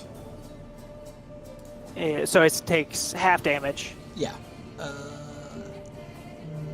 Yep. Okay. And this is necrotic, right? Correct. All right. So 22 halved and halved again, or 22 plus 19. Oh no, it's only the 22, right? Because it's not 2 3d12s. So it's 22 halved to 11, halved again to 5. Okay. Again, this undead creature also seems oddly resistant to your necrotic stuff. Okay. I'm going to cast another spell using Quickened Spell. And I'm going to cast Polymorph on Iode.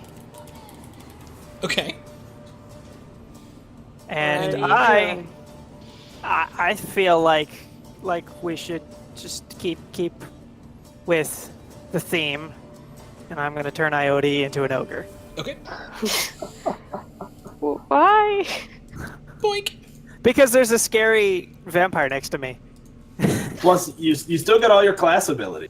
Yeah. So you're still pretty badass. Yeah, I'm gonna put an ogre down so I can get its stats up as well. Boink. You suddenly go larger, but much dumber. Well, you're drunk at this point, so it kind of evens out. Yeah. So we're gonna play this as you have 59 temporary hit points, but your AC is only 11 right now. Oh boy. But after those 59 hit points are gone, you revert back to your original form. Is that correct, guys? Am I doing that right? Mm-hmm. Yep. Okay, that's what I thought. All right, so we'll keep you there, but just you have 59 temporary hit points at an AC of 11. Okay? All right. Cool. All right. Vampire spawns go. Still holding on to Grix. Goes in for another bite. Crits. Ooh. So that's going to be 2d6 plus 3 piercing. So 7, 10 piercing. And then your hit points will you will take 6, 7, 8, 18 points of damage, and your hit points are permanently reduced by 18. Okay. Eesh. And then she is going to attempt to move around you to this side while still keeping you grappled. Essentially just kind of turning you guys, right? And putting her between her and the ogre. I forgot, you could make a DC 13 escape check on your turn. Yeah, you can make a strength check if you want. Oh. At the end of your turn to try and escape, and that would not happen. Well, she'd have to try. All right, so now to do that, she has to take her first attack to hit you. What's her AC? 14. Hits. So we'll just say that stands as it's then. But you're able to escape, and she comes back up and he goes, no, and grabs you, and then just starts pulling the lifeblood out of you again. Okay. And moves around that way. All the whites are dead. Helbus. I'm going to. I'm gonna use Channel Divinity and use Turn Dead. Is she a fiend? Undead? Does she cast either of She's those? absolutely undead. Can I use Turn Undead from here? Or do I need to move? You can use Turn Undead from there. I'm gonna use a Channel Divinity and force her to make a DC 17 Wisdom saving throw or flee. She fails. Bye, bitch. She lets you go and starts running off. She'll flee on her turn. But has That's dropped right. you. Run, coward. Spectre is going to attack Von Beck because you're right there. Fuck it. Just one attack, I think, because you're just a little chump. You are a little chump. Boink. And misses. All right. Wraith is dead. Iode. All right. So, do I still have the ability to use my sword in the same movement, or because I'm Yes. an ogre? Yeah, your movement is now... Your base movement is 30, so your movement is now 40. All right. Yep. I'm gonna move over here, I guess, Okay. and try to kill this thing once and for all. That hits. For 7. Okay. And then I'm gonna attack her again. Attack her again. That hits. Amazingly Yay. consistent for 9 more. Okay.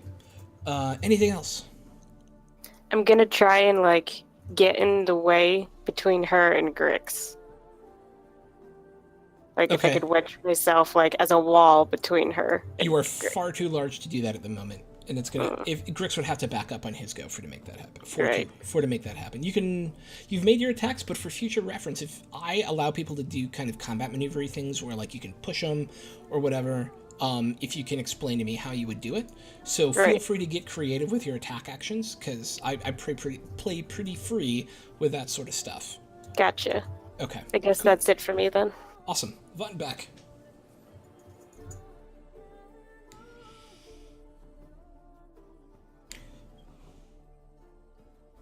Adam. Mash Alright. guy. There we go. Oh, Discord Alright. issues. Yeah, but I think I'm back now, so I should be. Okay, cool. Alright, so. Let's check the cameras, make sure everything's okay. Yep, we're good. Alright. So, Von Beck is going to swing on this specter right in front of him. Do it. Oh, yeah. And he goes down. Whoosh! Dissipates in a sparking pile of energy. Alright, then with my movement, I am going to I'm going to chase down the vampire. Yar. I am going to use my last blood curse. Mhm. I am going to put Curse of the Marked on it. Okay. That's as my bonus action. And so my last attack, I will swing on the vampire. Hits. Slashing doubles my Crimson Light damage, so does 20 points of radiant damage. 20 points of radiant damage. Still standing, but only barely. Another just crack across the back of her. She's not paying any attention to you. She turns around and there's this like fear in her eyes as you've cut like and sliced open her spine top to bottom, but she's still there. Anything else? Let me get some vengeance for this one. Rainer. All right, Raynor will draw 2 arrows, move up pretty darn close, and try to line up a shot on that vampire. Okay. And we'll go ahead and do the old sharpshooter. Sweet. Let me throw in a blast there. 13? 13 on Le Vampire is not enough. Okay, he'll take one more shot and will again go. 19. 19 absolutely hits.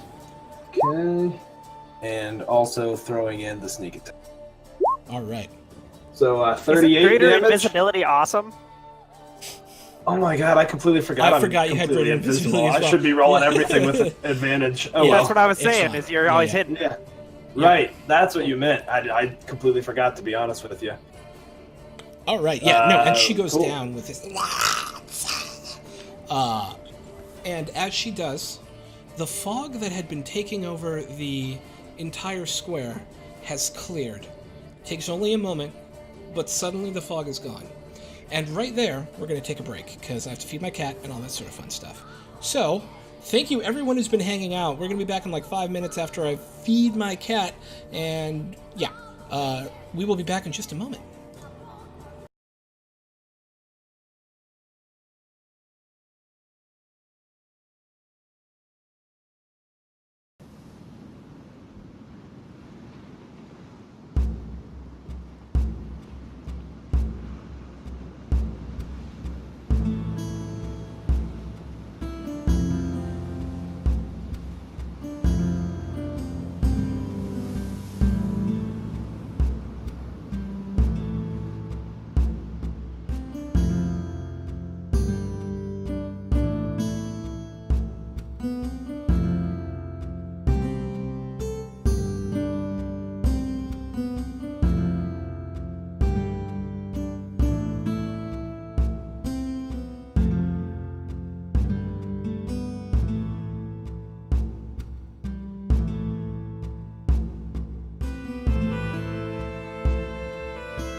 game.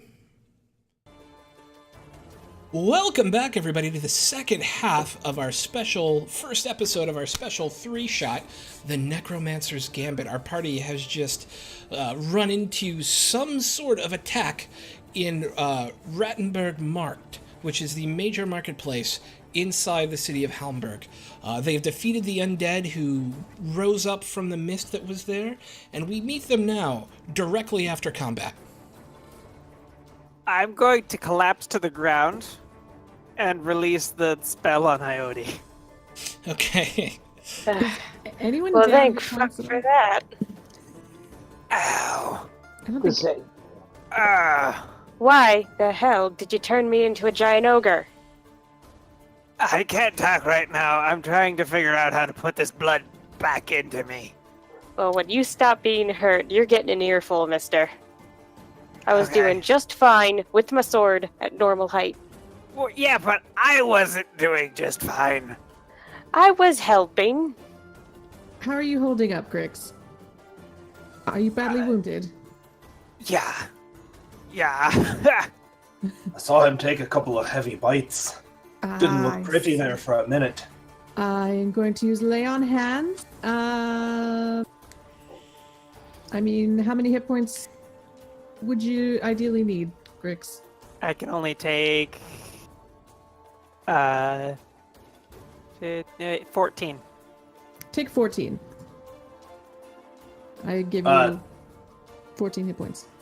During this conversation, Throck, Raynor would be walking around picking up his arrows and also just checking to make sure the things are dead, with his short sword, just poke at him a little bit as he's picking things up and having the conversation. As you do that, you notice a group of the survivors kind of gathered around something in the center of that domed, columned, I guess colonnade, for lack of a better term, in the center of the Rattenberg Markt. You there! What are you all gathered up about? What are you looking at? There's something here. They left something behind, we think, one of the men says, who's up there.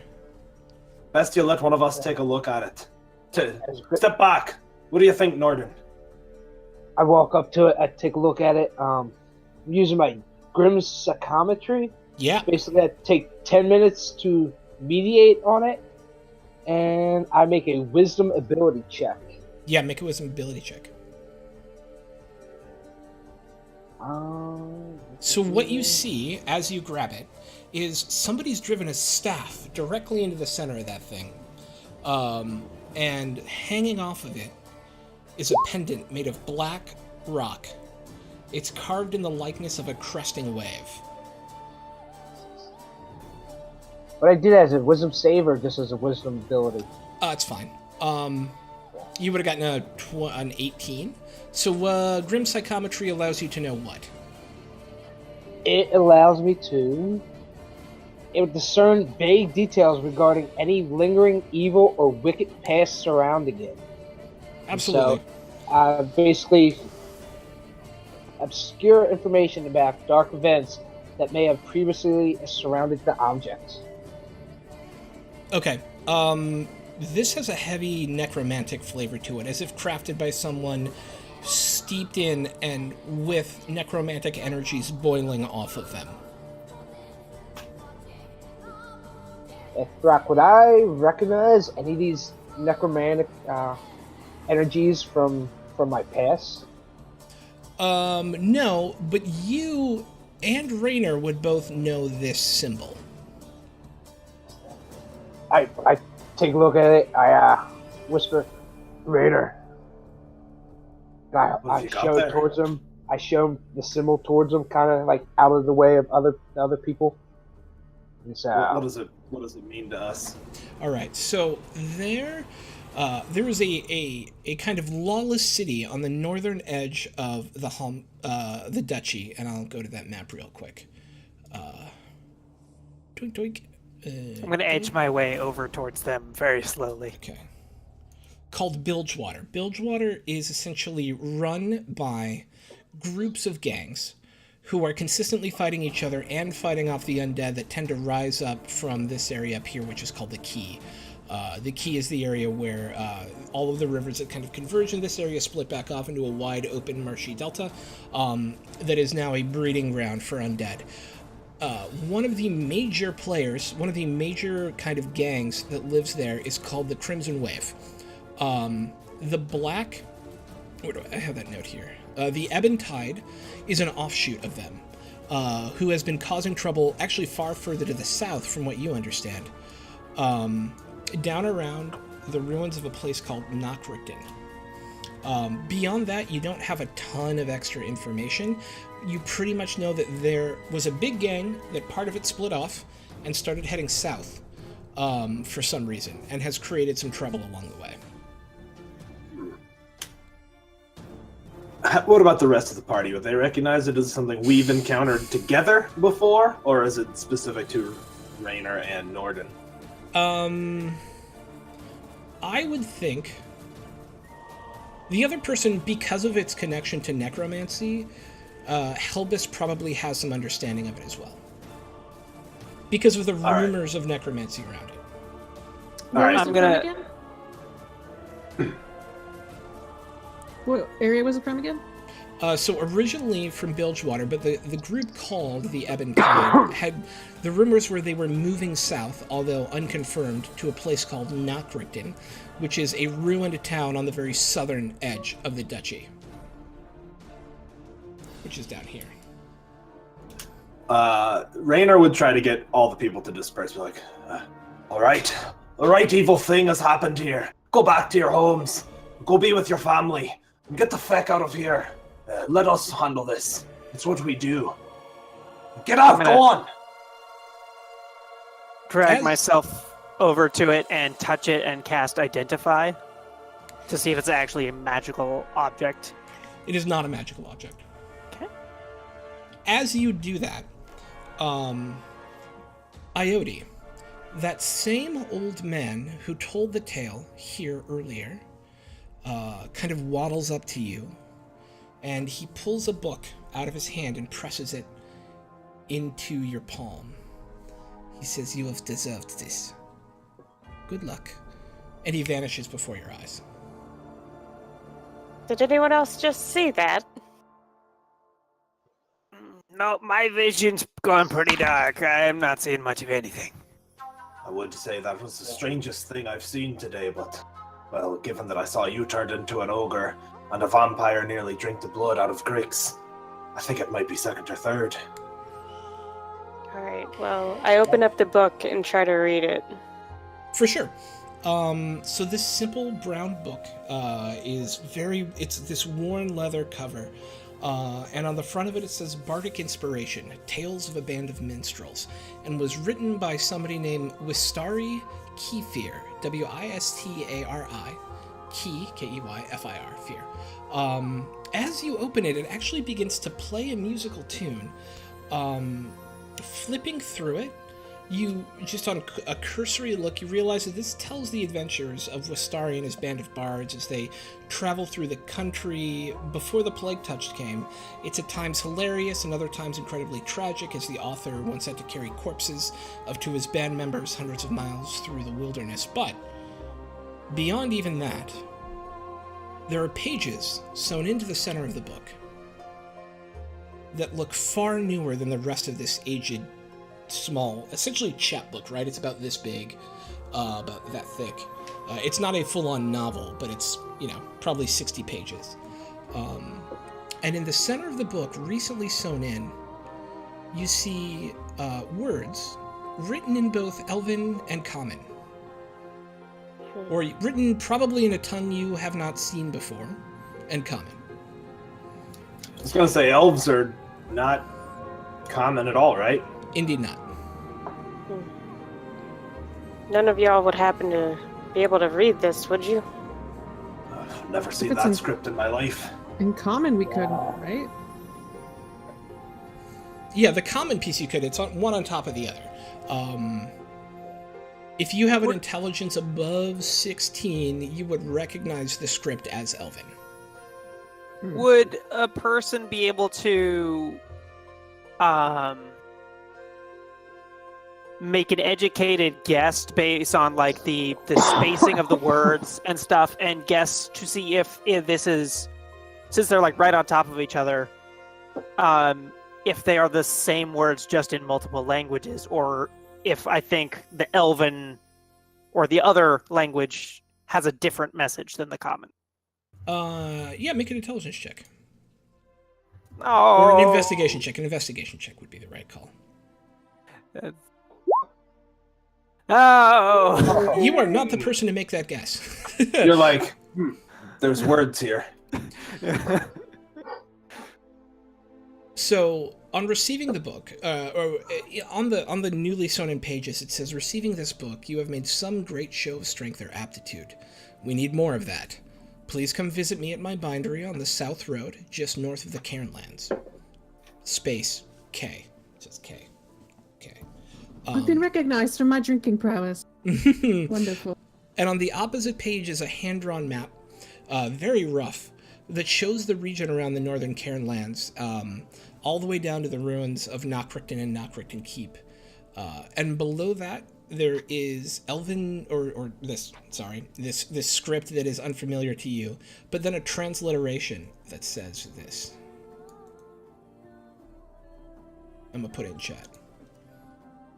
Doink. What does that mean?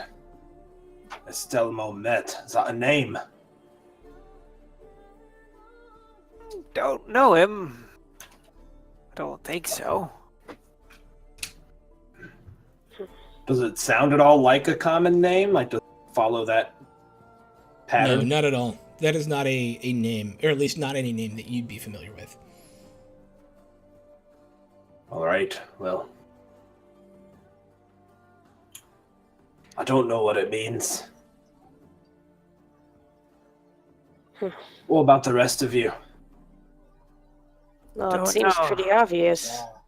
We better go to where it says to go. There's more. And I don't think you'd mind me sharing this with them, Norden. But that staff there, that symbol, that belongs to a group called the Eventide. Normally they're working in Bilgewater. It's, as you know, overtaken by gangs. Rough town there. Yeah, it's not a place you want to tread lightly. So, but this is very odd that we received this book and this old performer just apparates in and out right after we dispatch of these undead monstrosities. Should proceed with caution here. This is stuff that most people do not want to meddle in unless you're familiar with it. And if we find ourselves heading to the Cairnlands, well, then we're getting right close to Knockrichten, and that's exactly what those Eventide fellas are after. Or so I've heard. What do you think, noble paladin? Do you think we should head south, as the book instructs? Yeah, I think we should go south. If sounds and about it, go investigate. I mean, they need they need our strength for something, so we must see to it that we can help. Indeed. And what do you think, Master Dwarf? Iote's quiet for a bit and strokes her sideburns. Usually mysterious messages mean fights, and I'm all down for more fighting. Thought you might be. And what about you, Grix? First, we need to see ourselves to a temple and an inn. We're not doing any more fighting on this day, I don't expect. But I'll You're right. follow you all down there. You need to get some rest, that's for sure. Right. I'm pretty sure my family can make exceptions in light of the recent events. See if we can get some rooms at the old family inn. It's good to have friends in high places. Thrak. Yo. Being a of the spy background, would there be a network that Raynor could reach out to here for potentially uncovering some more information about Nocturitten and the Eventide gang? Yeah, this would just be, you can collect rumors around town and talk to your connections. Go ahead and make me an investigation check. And due to the fact that you are a member of the, what is it, the Concord of Candles? Is that what we called it? The Council of Candles. Council of Candles. Do it with advantage. All right. You said investigation? Mm-hmm.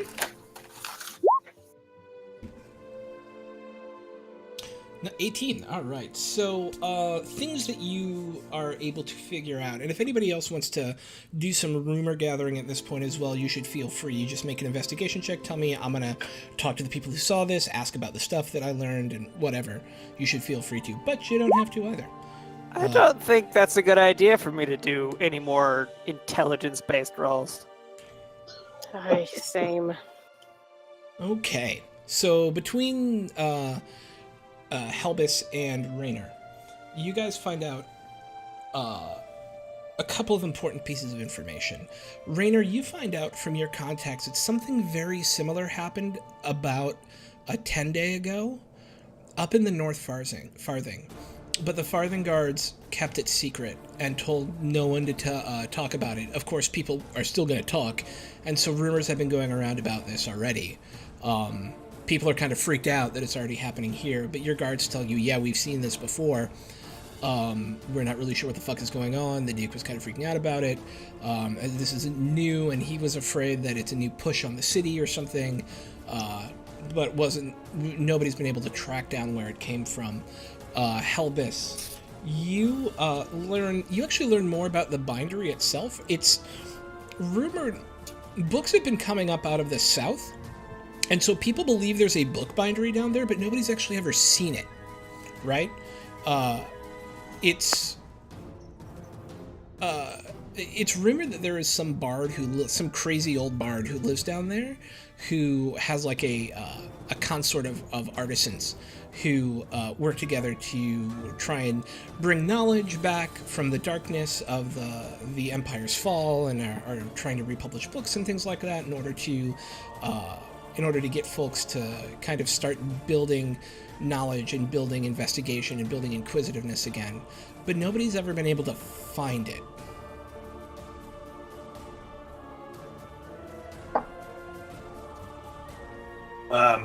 Could we be, I guess, gathered up in the inn now? Yeah. Is this later, a couple hours of investigation or something?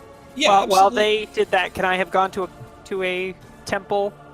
And that's where you get necrotic stuff dealt to with? restore your hit points? Absolutely. Yeah. It's 750 gold, and they'll be able to do a greater restoration to restore your hit points.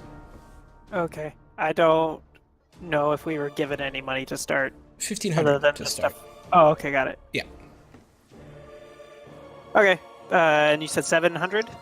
750, yeah. Okay. You go to the Temple of Carrick, which is the imperial deity. That is the most natural place for you to go, and it is a large stone building built in the Gothic church style. That is all this imperial iconography around it. Okay, I will do that. Cool. So the rest of you are at the Franziskaner. The Franziskaner is a very German sort of beer house, except it also has a very posh inn attached to it, where one can find the he or she that one would like to spend the evening with if one chose, and also happens to be owned by Von Beck's family. Norden Von Beck, your party member's family, owns this building. It is incredibly well appointed. Even with the wealth that you guys have, you probably couldn't stay here more than a few weeks without draining it out. But given the service that you guys have provided to the city today, normally you wouldn't be allowed in, and there's a conversation with Norden as you guys enter that they're like, no, you know if you can't do this. You know that they're not allowed in here. Obviously, I'm arguing vehemently back, and it's like, basically, it's like, well, if they haven't stopped these undead from walking through, it's like, I'm pretty sure we wouldn't be around having this discussion if they did. So if you could just, for one night, Just let them stay in here, and we will be on our way in the following morning. And with some persuasion, you are able to talk them into it, and your uncle is like, yes, of course, we will let them stay tonight, but keep the kobold and the dwarf under control. On our family names, they will be. Does Rainer I will hear all keep them that? under control? Probably. I mean, no, you know what? He would probably take Norden off to the side because it's family business. Yeah. All right. So yeah, no, he would kind of pull you off to the side to have that conversation. But after that, you guys are let in. Obviously, after finish, we get all packed up, and I bring a couple big steins of the family beer, and I set it down on the table for all of us. You're a good man, Norden. Thank you. To help us hear something a little bit better than that swill that you had earlier.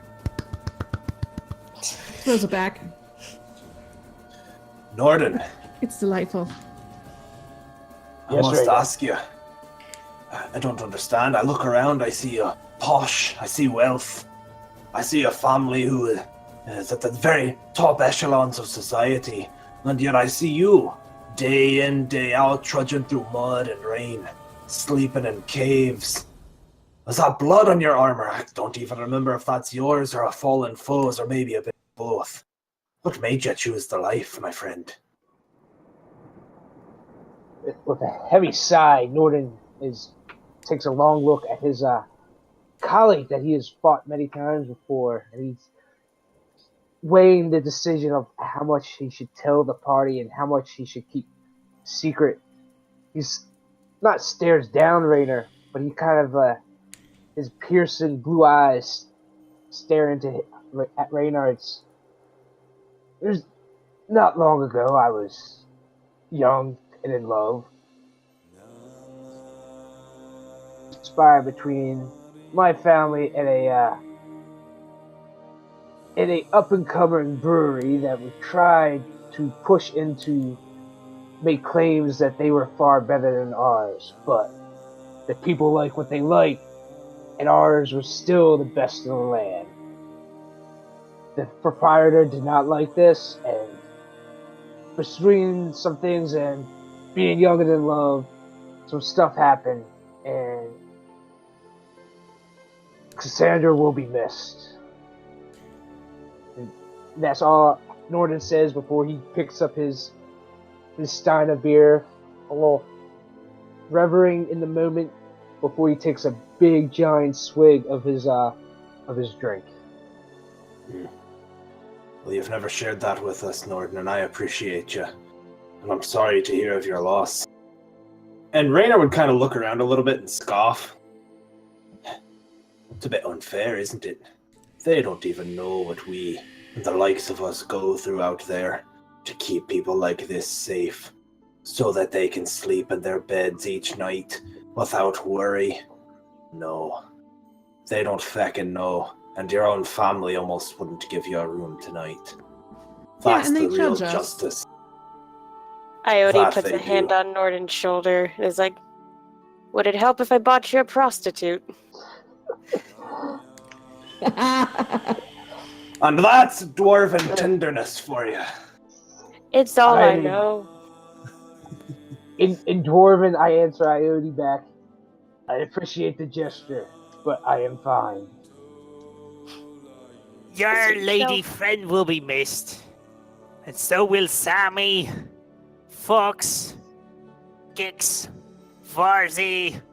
Jeez, everyone I know is dead. And if I'm being honest with you, Grix, a few of those might have fallen to my arrows, but that doesn't matter now, does it? I think Rainer raises his stein. Like, we've all lost people we care about, and we'll continue to lose people we care about, so that people like these fine folk can enjoy their soft beds. So Norden stands up. He's lifting his sign to the ones upon the wall that people need us there. We raise our glasses to friends and family lost, to loved ones we hope to never lose, and to loved ones that we have lost. Let us make sure that we rid these lands of the evil, so that way none of this will ever happen again. Yeah. I'll drink to that. Everyone take an inspiration. That was awesome. Ooh. Just to keep his skills sharp, I also think Raynor's going to look around the room and see if there's any other roguish types of people. The bouncers here actually do a really good job of keeping out the lower class rogue types. Anyone Gotcha. here who is going to fleece you is probably going to do it in a bureaucratic way. Yeah. Got it. Yeah. Fair enough. Are there any, for lack of a better term, class traitor kobolds in here? That's true. No kobolds are actually normally allowed in the Francis Connor.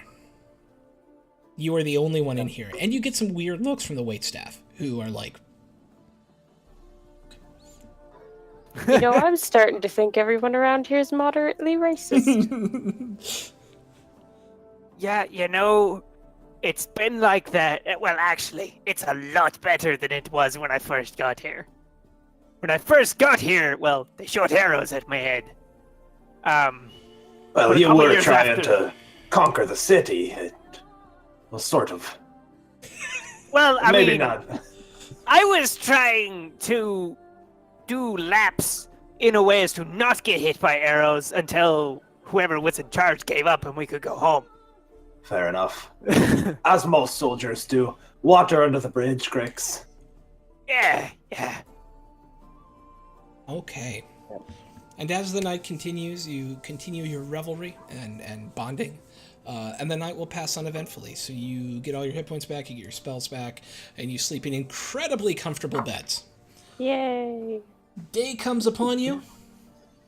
You wake up, and you find yourselves again in the meeting hall of the Francis Connor Inn, all wandering down one at a time as you wake up. So how'd everybody sleep? Beautifully. I got lost in the shades. It was I'm quite sure a lot of lovely. things get stuck to you, being a little scaly and such. Well, yes, and that bed was the scariest labyrinth I've ever seen. So vast. Isn't it flat? Well, sort of. It's so cushy you sink down into it. That's fair enough. I wasn't used to it. I slept on the floor. I don't doubt that. Sometimes the soldiers was a hard surface to sleep on. Posh bed is every now and then something nice. Something to be taken in to remember what we're fighting for. Soft beds aren't made for folk like us. What's best be getting on? Feck this Yes. place. And I guess as everybody walks out, I pull my uncle aside and I beg him and I tell him to give my regards to my mother and father. And so, Yes, of course. Do be safe out there, son. of course, Uncle, I will make sure we return, and I hope we didn't put too much of a damper on the atmosphere here. Nine, things were fine. We were able to deal with it. It's okay. Luckily, we did not have any high-class guests this evening. But thank you again for the service that you and your party have given to the city. It's a like big Von Beck hug. Big Von Beck hug. All right. Are they wrestling? On the way out, even knowing he wouldn't interpret it, Thrak, Yeah. I think Raynor would say, like, enjoy your cushy lifestyle in Thieves' Camp. Like, he'd be like, thank you for that. Awesome. Okay. Dude wouldn't understand it, but he'd feel better. Yep. Insult duly given and completely understood. Helvis turns around and is like, thank you, it was lovely. It's very nice meeting you, miss. Come again anytime. Iode says in Dwarven, may nothing but horrors befall you except your prostitutes. They're nice. He looks at his wife and goes, what did she say? And she's like, I don't know what she says. She's a fucking dwarf. I guess I chuckle and I tell my uncle, She said she liked the place and hopes nothing but good fortune and high profits come to us. Excellent. We hope the same for her. Jules. What is my level of familiarity with Karen lands? Your dudes primarily would have hung out in the Kralerwald. For the most part, that's where a lot of kobolds in the Kralerwald. The Cairnlands, not even... So, the history behind the Cairnlands is this. In Elder Days, there was a grand empire larger even than the Hellenbrecht Empire. Here lies the bodies of those who ran it. Centered around a large barrow in the middle, with large stone menhirs and obelisks donating the site, is the burial grounds of the good and great of the Elder civilization. It is rumored to be haunted by everything from hordes of vampires and ghosts and orcs warped by whatever is the fell powers are there, but not a lot of people go there. Grave robbers sometimes go and come back and bring back interesting artifacts, but mostly it is a place that people avoid like the plague, to turn a phrase. How would I know how far away it is, just like days travel? It's about 2 days. Okay. Would I know a place, like the closest point in Carawald, that forest? Yeah. A place close-ish, like not super, super close, but like this area-ish? Yeah. A place that I'm familiar with there? A place you were once familiar with. The Kralerwald is now completely overrun by the undead. Okay. People don't go there unless they absolutely have to. There may still be a safe place, but you have firsthand experience of what happened in that forest, and it was not pretty. Could I, or do I know of a place like on the edge of it where? So, I have a teleportation spell. Yes. I want to know a place safe-ish, but I don't want to like just plop us inside Cairnwall. I don't want to be just straight in the middle of it. I want to... Yeah, for sure. So a couple of things to clarify. The area that the map details is here. And then there's the larger detail that encompasses down from Knockrichten up to about here, right? But the area it kind of points out is this region. Okay. Yeah, I'm looking for a place I'm familiar with over in that direction, not anywhere specific, just over in that direction to save the party time. Yeah, but absolutely. So it might be dangerous, but you would regularly run raids into the Near Farthing and the Southern Orchards, which are these guys right here. This actually signifies a number of different orchards out of this kind of area, right? And so you probably are familiar with a site here to teleport. Well, fellas, I know of an old camp. Not the safest place, but not too bad, I don't hope. Would you all be willing to trust me to get you there with a little bit of hand-waving and such?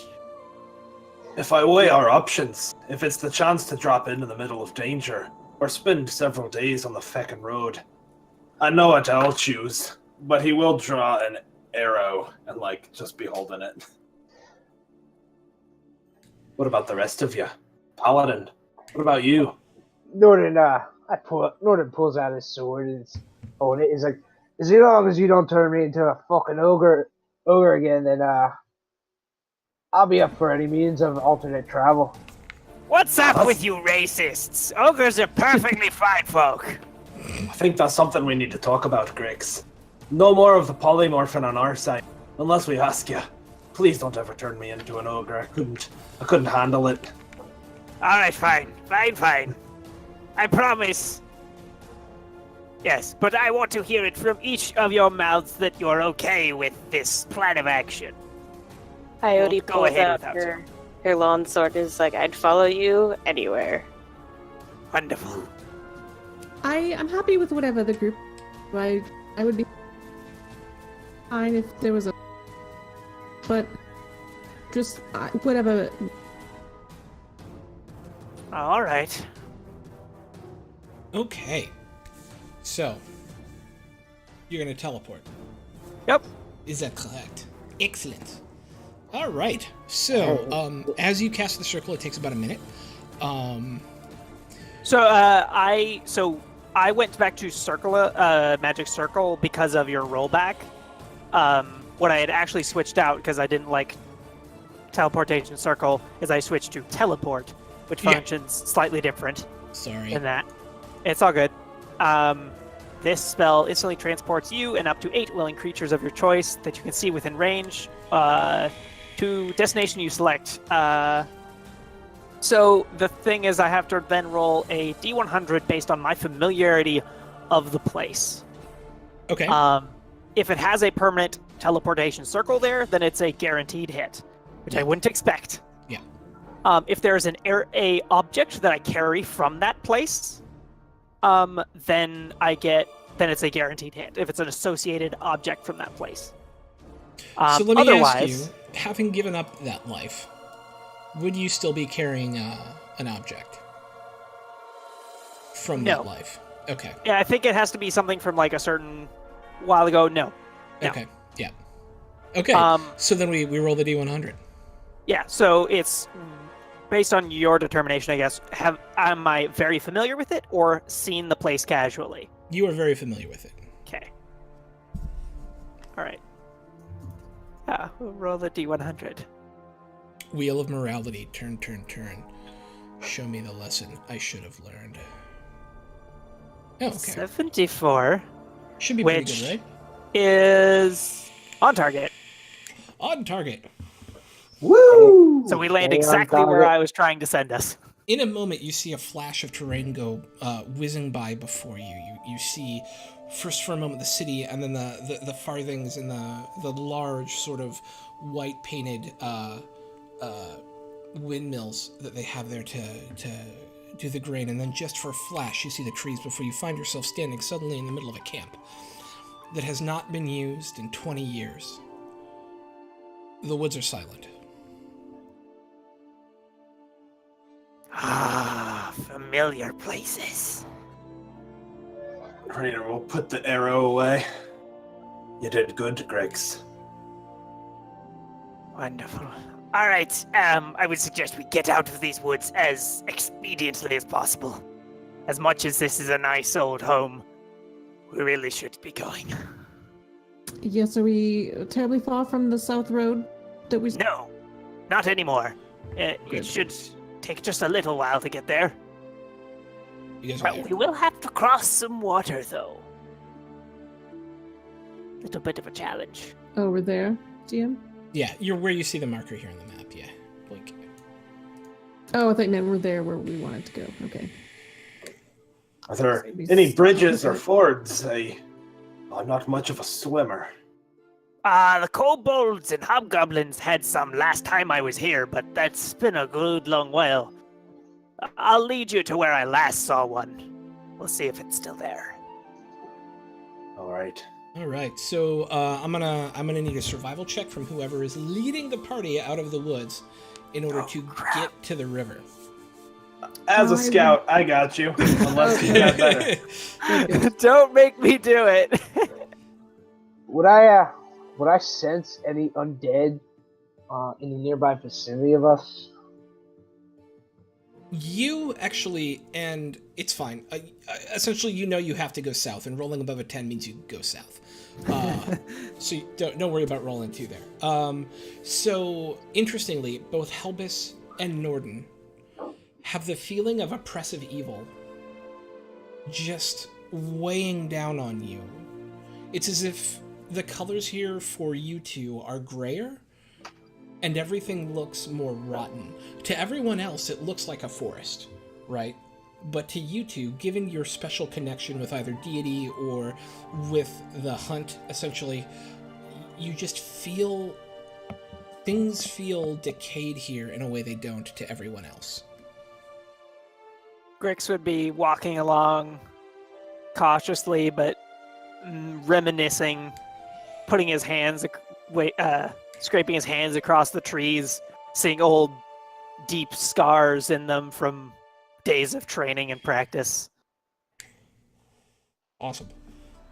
All right, so as you guys, through the help of Raynor, make your way out of the trees, you realize that where it was clear blue when you left Hamburg, here the sky is that moment before a thunderstorm begins. It's that greenish-gray color, and you smell the sweet aroma of rain coming in and feel as much as hear the rumble of thunder. The skies have obviously darkened and a storm is threatening to settle in upon the road. It's not raining, or on the area where you are. Well, it's not raining yet. It certainly will be soon, you think. Guess I pull my water skin out of my bag. So, I guess everybody else, I would do the same if you don't like soggy armor and wet boots. Raynor would pull up the hood of his cloak of elven kind and sneak off ahead a little ways. All right. Soon enough, you find yourself at the Schelde River. The Schelde River is one of the two primary rivers that feeds into Hamburg and north to the Key. The Schelde, where you guys live, or at least in Hamburg, is this clear blue, kind of pristine river. Hey, Neuropedia, thank you for the follow, brother. But down here, it's turned more of a brackish green. The river itself is wide here and not relatively deep. It gets much deeper and much closer in the closer it gets to the coast of Daggers. But here, So it runs north? yeah, this river runs north. The Weiss River, which you see just north of Hamburg, also runs north. It kind of runs south and then north. These confluence into the coast of Daggers. That's not their actual name, but that's what I'm calling them right now. I can't remember off the top of my head. I don't have my own book memorized. I'm sorry. I think it's Coast of Spears. Coast of Spears, that's correct, because it's all jagged and rocky. And yeah, okay. Yeah, cool. That is correct. Raynor, do you spot any of those bridges that I was mentioning? Do I happen to spot any bridges or Make a survival check. Okay. So far, I've done pretty good, rolling a 2. Hey, there we go, 21. Yeah, absolutely. Coming up a ways, it's not as much of a ford as it is kind of big rocks kind of sitting in the middle of the river. In most places, the river's probably 4 to 6 feet deep, which is a problem for you and the dwarf and the kobold. 3 of you are not tall. I just realized that. But here, you think you can relatively easily kind of navigate your way across the stones. The water rushes a bit more, but I'm not even going to make you guys make a check. You are able to easily cross the road and cross the river and make it onto the road there. See, there we go. Once We've again, saved Grex, ourselves a whole day. you came through for us yet again. Thank you. All right. Well All done. right. Well done. Does that make up for the whole ogre thing? No. Not in the least. Not in the least. I didn't mind it, Grix. I thought it was a bit funny. Besides, I think, secretly, Iodi enjoyed being so tall. She doesn't normally get advantage like that. Oh, ha ha. I did enjoy being a bit smarter, though. As ogre, or... Never mind.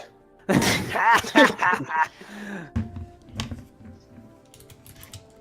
right. Wonderful. Well, it should only be a couple hours, I think, to make the trip.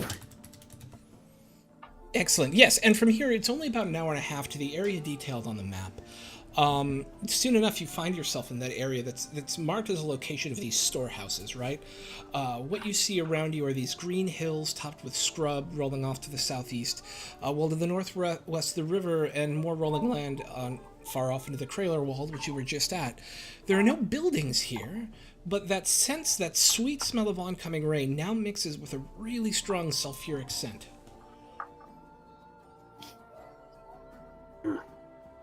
I don't like the smell. This is unsettling. It's like rain and death It's a bit of an ill omen. and evil. Smells like kobold magic training grounds. I could see I that. don't know. I think I have a good feeling about this place. Could be fun. You know what it smells like to me, and I think Iodi is saying what I'm thinking. Smells like work for us. We best get moving. It smells like dwarf in front territory to me. I second that, and I pull out my sword and also palm my bludgeoning hammer. All right. Okay. So you're in the location where this place is supposed to be, but you cannot see it. What do you do? Detect magic. Yes. Are you All guys right. doing detect magic? Or okay. Yeah. All right, Ye- well, Yes, everywhere. should yes, be the all right around you. place. Yes, indeed. Both sides of the river. In fact, you notice with Detect Magic, there's something about the confluence of your senses, that the more sulfuric smell is coming from the riverside. But beyond that, you can't get a solid handle. There's something obfuscating what's happening here. Can I use detect good and evil? You may. Okay. You detect good, Oh. coming from actually both sides of the road. Okay. Perhaps if we try yelling really loudly, someone will come. You should use Well. the book. We were invited. Yeah, Coyote does just make sort of sense. throws the book and hopes something's gonna happen. Well, they said to meet them at the bindery, but I don't see any building. Correct?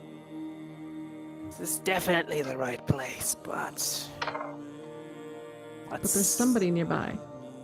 Yes. What's the piece that's missing? What was that name that was written? Estelle Momet. Mm-hmm. As you say that, the illusion disappears. On the dry side of the road, the non-river side of the road, there are two large warehouses and a stone shop about 20 feet wide. Looks like it goes back about 60 feet. On the riverside is a paper processing plant, essentially. It's a small mill. And for anybody who has any knowledge about these things, sulfur is used in the creation of paper. See, I knew throwing the book would work. I pick it up off the ground, dust it off. I'll be hanging on to this. Well, all right then. I still think it's dwarf in front territory. You should be the one to knock. All right. And I loudly pound on the door and I'm like, hey, old man, we're here. Once you get within about 20 feet of the main building, an alarm spell goes off, and it's just this, like, incredibly annoying horn that goes on and off, on and off, on and off, until the large wooden door that's got, like, these, like, blackened iron hinges to it creaks open, and out comes this lithe-looking creature with pointed ears. He has no sense of age to him whatsoever. Deep brown hair that is pulled back in a ponytail. These kind of almost wild-looking eyes. And he goes, I've been waiting for you. I'm glad you could make it.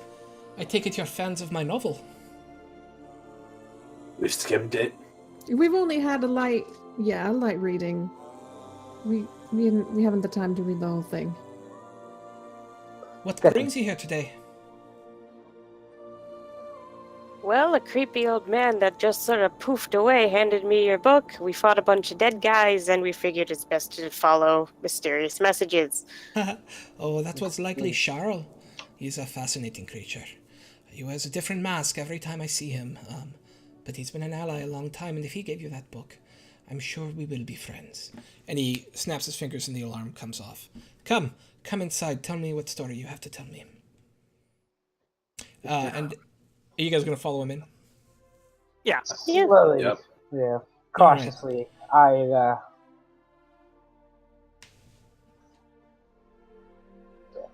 Just cautiously? Okay, sweet. Cautiously, yeah.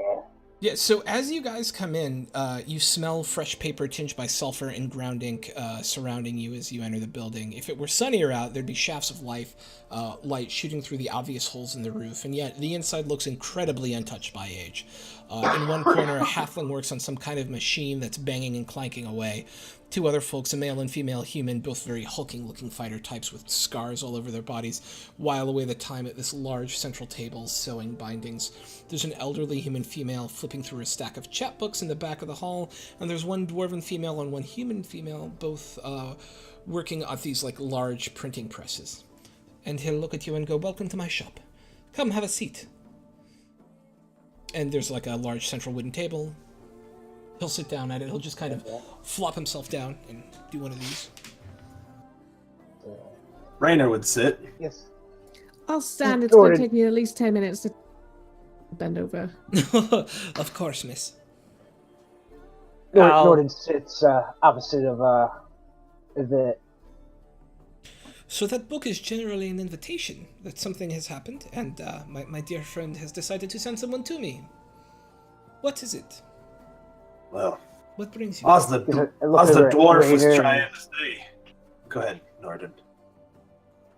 Should we tell him about the findings? This is a man that's kept a paper mill hidden.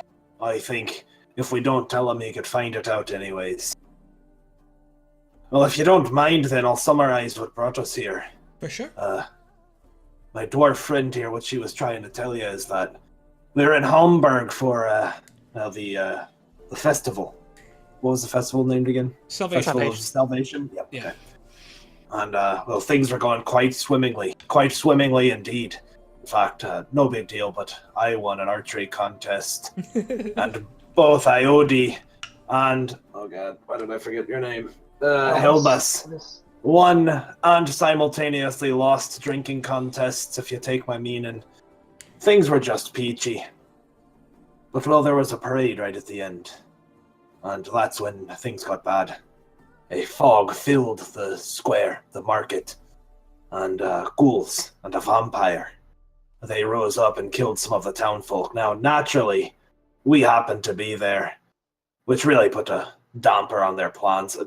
I wouldn't call us heroes myself, but We're definitely heroes. well, but we all would, I suppose. And after defeating those foes, well, that's when your friend appeared to us. And he was in an illusion contest earlier. I don't know, it seems unfair if he's some sort of old beast, but, well, I guess we weren't playing fair either. Anyways. Hey, we didn't cheat on that one. Oh, that is true, yes. We don't always cheat, is what my dwarf friend. Only most of the time. We do what we can to get ahead. And I think he says that, like, pretty stone-cold seriously. Yep.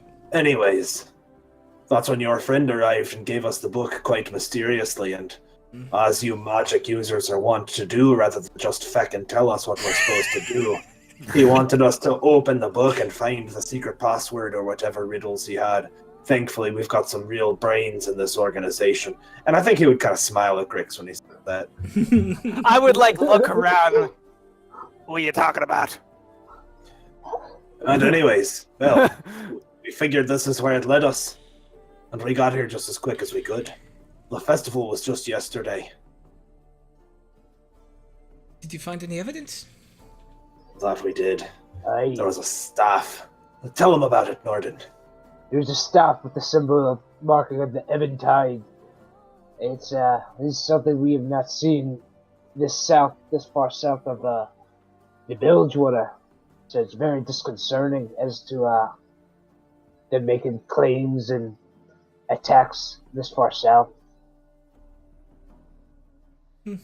Well, of course I know of the Eventide. They're an offshoot of the Crimson Wave.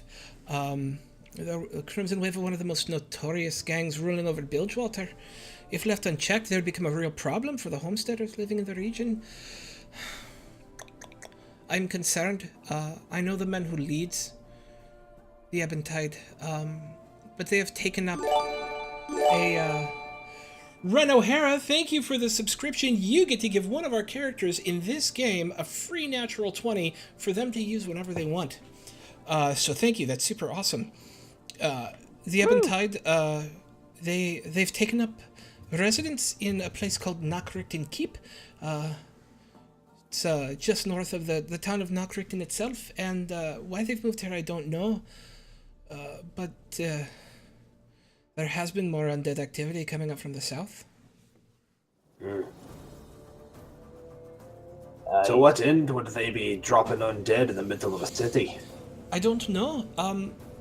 From my understanding, the gangs of Bilgewater actively fight the undead, and so for them to be summoning them for some reason is odd. And I'll tell you, the man who leads them, his name is the Blackwind.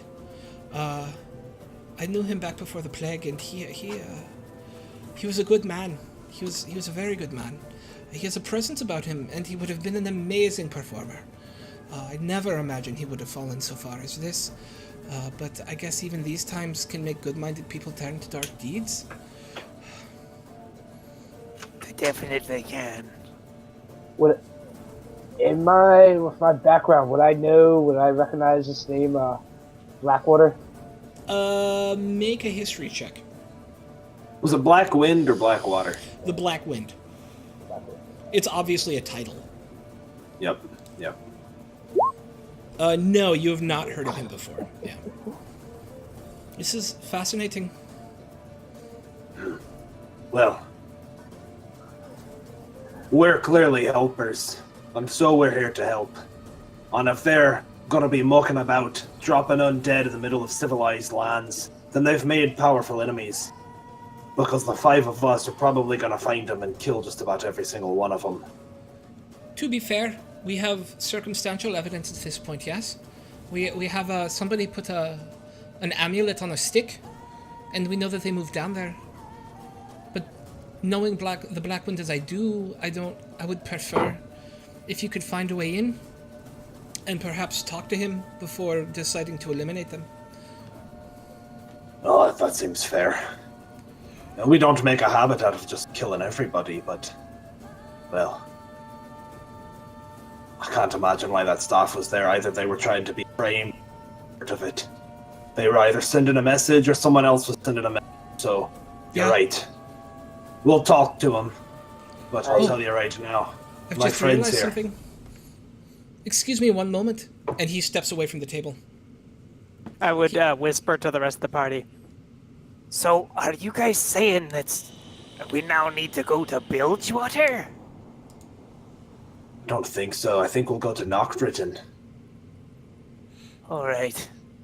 I'd rather steer clear of that place, if possible, and I ain't got another jump in me for another day. Understood. I can hold off for some time. Also, I don't want to be going someplace I don't know. I'll end up dropping us in the middle of a tree or something. Something you might want to avoid. As you say that, he comes back with this large old book written in a language that that is the same as what's in the book, but is not one you recognize. And he starts to look through it as he's sitting in front of you and goes, "Oh, that's what I thought." In the elder days, there was a great keep of us elves, sitting where Knockbritton Keep now sits. It was called Xandariel, and the wizards who built it delved into dangerous necromantic magics. But we were able to defeat them, and my accent is going all over the place, I'm sorry, but defensive magics were placed on the tombs in order to keep the necromancers from rising again. I am concerned that if not the Blackwind, perhaps someone in his party is diving deeply into the latent energies of that place.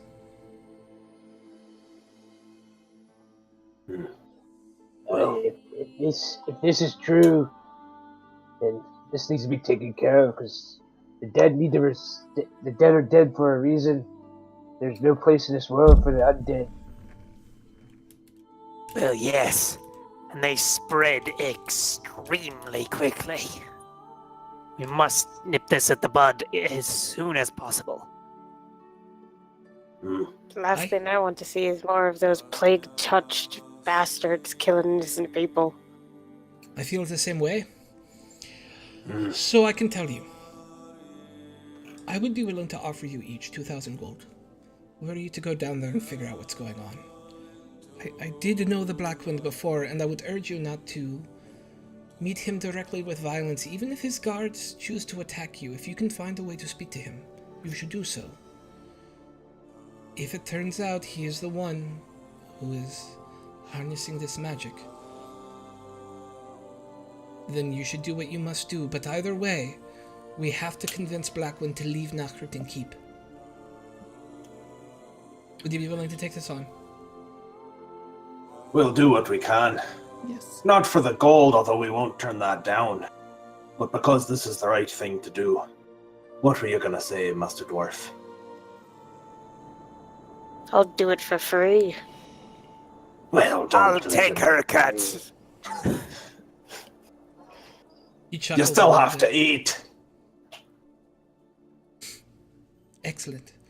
The day is young, so you could probably make it down there today if you wish. All Well, right, then. yes, especially if our intent is not to fight but to talk. I'm keen on getting moving quickly. Excellent. Okay, so I want to put it to the players. As we're about to switch to a new scene, our streams normally end at 11:30. But I'm willing to keep going if you guys want to keep going. If you're like, this is my hard cutoff, we can cut off now. I could go either way. I do have an early day tomorrow. Okay. Would appreciate a cutoff, but also will go if the group outvotes me. I'm either. I can go. I'm kind of wiped. Okay. That's Okay. totally fair. Yeah, Alright. I have an early day of work. I probably should stop. It's cool. Don't worry about it. All right. So, that, as you begin your trip down out of the bindery of Wistari, you head south to Necromancers Keep, and that is where we're going to end the story for today. Woo! Very cool. That was fun. Thank you, sir. So Absolutely. this is a full campaign now, right? Yeah, right? We're just throwing that out there. Yeah. I love your guys' characters so much. Can I ask you guys, as I'm essentially workshopping I'm workshopping this world, what did you think Yeah. of it? Dude, I thought love it thus far. Yeah. Fun. There was the right amount of verisimilitude. Felt real. Awesome. Okay. Cool. I like the whole, like, not Middle Ages, but like the. I Like like almost Cultural Oktoberfest. Renaissance-y. Yeah, Yes, Oktoberfest-y, pre-Renaissance. Yeah. Yeah. High No, I liked it. Middle Ages. Yeah. Yeah, Yeah. yeah. High Middle Ages, pre-Renaissance is right. No, Cool, guys. it felt very real. I mean, you sold it. It felt very believable to me. Sweet. Okay, so let's do a quick round of the group. So you guys give yourselves a shout out. Tell us where we can find you on social media. If you had a favorite part of the night, you could say that as well, but you don't have to. Mostly it's just about shouting yourselves out and selling yourselves. So we'll just go ahead around. We'll start on the other side this time and go with Adam. Alright, again, I'm Adam, Mash Guy on Twitch. You can find me on Twitter as nerdy_Viking.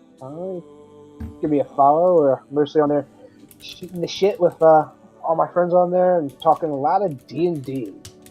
So, Awesome. And then we have Shan. I'm Shanalogic on Twitter and Twitch, and I mostly just post stuff about my dice collection and random giveaways, so come talk to me, follow me, talk about nerdy stuff. I don't even care. Woo! And then Yes. Kim. I'm Kim, Kimages on Twitch, Kimages TV on Twitter. I normally be on Fridays and Saturdays on this channel, and I do like regular video games on my channel if you're into that. And she is the amazing graphic designer for this channel. We should absolutely not discount that, and the person who keeps me sane for everything. Welcome to the party. And then next to that is Castle Mac. Yeah, you can find me on Twitch at Castle Mac. We stream live Sunday. Stream live. I'm such an old man about Twitch. I'm like, we're broadcasting today. Sundays and Tuesdays at 7:30 Eastern. We do a live round the table game with my friends and family, which is a lot of fun. You can catch us on Twitter and pretty much everywhere else at Castle Mac D&D. Awesome. And then last but certainly not least, my boy Shogun. I am Shogun. On Twitter, I'm Shogun117, and Shogun117 here on Twitch as well. I don't stream anything on my Twitch channel. I instead stream here on Welcome to the Party. Every Tuesday, I've been running Dark Heresy Sacrifices. It's a 40k, Warhammer 40k campaign that we're right about in the middle of. Yeah, and I promised my wife to always promote her stuff when I'm on here, because she made all the graphics and stuff for my show. That we'll be doing tomorrow. So I'm going to drop down in the chat link to her website, Awesome. where she's doing a webcomic. Sweet. Cool. Cool, I'm going to go check that out. All right, I see a very special person to my heart in chat right now who I have to say hello to, because he is the inspiration, the person who showed me that this is something is doable. Exploding Dice, aka Askren. I am on his channel on Wednesdays during our amazing role-playing game, The Daubers. This channel would not exist if it weren't for him, because I never would have believed something like this was possible. And so I want to show a lot of love to him while he's in the channel. If you have not followed him, you should. That's twitch.tv. There you go, TV. Hey, Mighty Moose, thank you for the follow. Exploding Dice. Go give that guy a follow. He's amazing. He produces amazing content all week, and I have to give him some love.